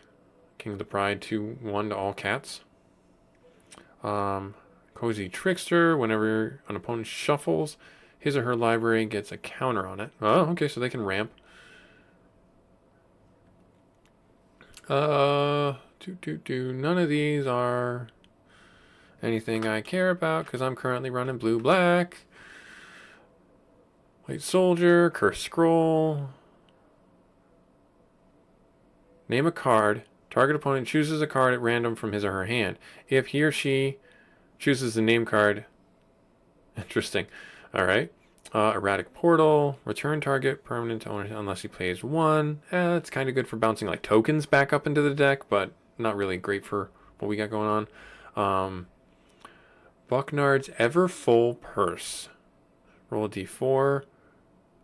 Oh, that player has the player to the right gains control of Bucknard's Purse. Oh, okay, that's kind of the balance. Fountain of Ichor. Toebreaker Helmet. Put you on target creature. Huh, that's not bad. That you could use this as a removal if you really needed to. Someone's Immobilizer. Enters battlefield with foil encounters, remove an oil tap target. Oh, okay. And then Heirloom Mirror. Pay 1, discard a card, draw a card, mill a card, then put ritual counter on Heirloom Mirror. Then has 3 or more ritual counters on it. Remove them. If there are 3 or more, only activate this as a sorcery and it turns into a 4/4. Probably a 4/4 demon. Alright. And then what do we got here? Glacial Wall. Walmart! Yay! Shopping at Walmart. Wall of Vapor. Academy Wall. Defender. Whenever you cast a spell, you may draw a card. If you do, discard a card. Not really something I'm looking for. It's indestructible. Tap does 1 damage to target creature or player. Okay. Alright, then Wall of Vapor is reduced to 0. So this thing is just like always around, basically. And then that's the armory. Just curious to see what they got in there. What's the draft that's here? A Monkel? A Monkhead? I don't know what that one is. I've never heard of that one. I've never heard of that one. Alright. So we are now in the black area, and you can see the zombies have started to come up out of the ground, which is just great. This is just great. That's just great. Let's just zoom out real quick. I want to get to a city. That's a Slither. I don't want to fight a Slither right now. I don't want to fight a Slither. Where am I at? I'm nowhere near a city. I am nowhere near a city. I want to try and get to a city, get a quest, and call it for the day. Kids are off from school. I'm going to go spend some time with them. Let's work our way over to this. I'm assuming.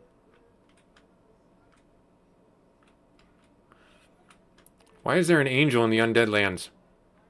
Questions. Go this way.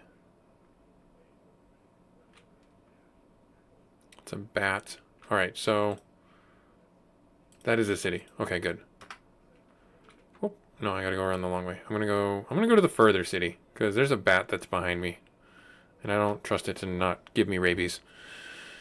Alright. Geistholm. What a lovely name. What do you have? So now that we're in the black biome, we will get black cards more. Especially from the monsters that we fight. Wrench, Speedway Saboteur. When Wrench enters, look at the top 9 cards, exile them, put them face down, and random. Okay, alright, that's interesting. Sanguine Spy. Sacrifice a creature. At the beginning of your upkeep, if you have 5 or more mana among cards in your graveyard, you can draw a card. Zalaport Cutthroat. Whenever another creature dies, opponent lose 1 life and you gain 1 life. That's good for a token deck-ish.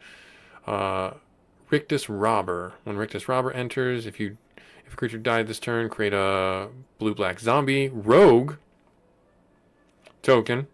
Plot. Exile the top card of your library. Oh, okay.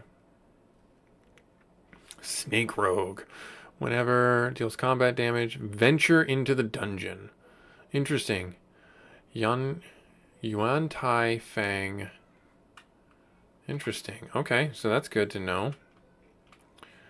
These are packs you can buy for $1,000.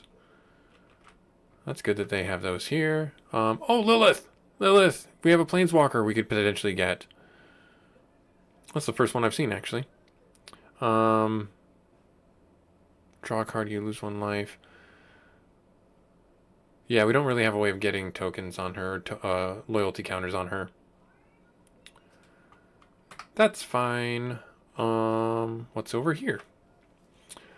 Cavalier of Night. Lifelink, when Cavalier enters, you may sacrifice a creature. If you do, destroy target creature of an opponent. When Cavalier dies, return target creature card converted mana cost of 3 or less from graveyard. Kind of expensive, but kind of worth it. Champion of Dusk, when Champion of Dusk enters. Nope. Mercenary comes in your hand. You may choose a discard. Destroy. Oh, okay. Knight of Infamy. Protection from white. Exalted. And then protection from white. This guy looks pretty powerful, but I don't know. I don't know. I don't want to spend my money on him just yet. I want to see what else. Call to the void. Each player secretly chooses a creature they control and a creature they don't. Then choose to reveal. Destroy each creature chosen in this way. Well, okay. Night dealings. Whenever a source of damage. That doesn't sound like something. Remove X theft counters. You would put that many theft counters. Remove theft counters. Search your library for non-land cards and play them.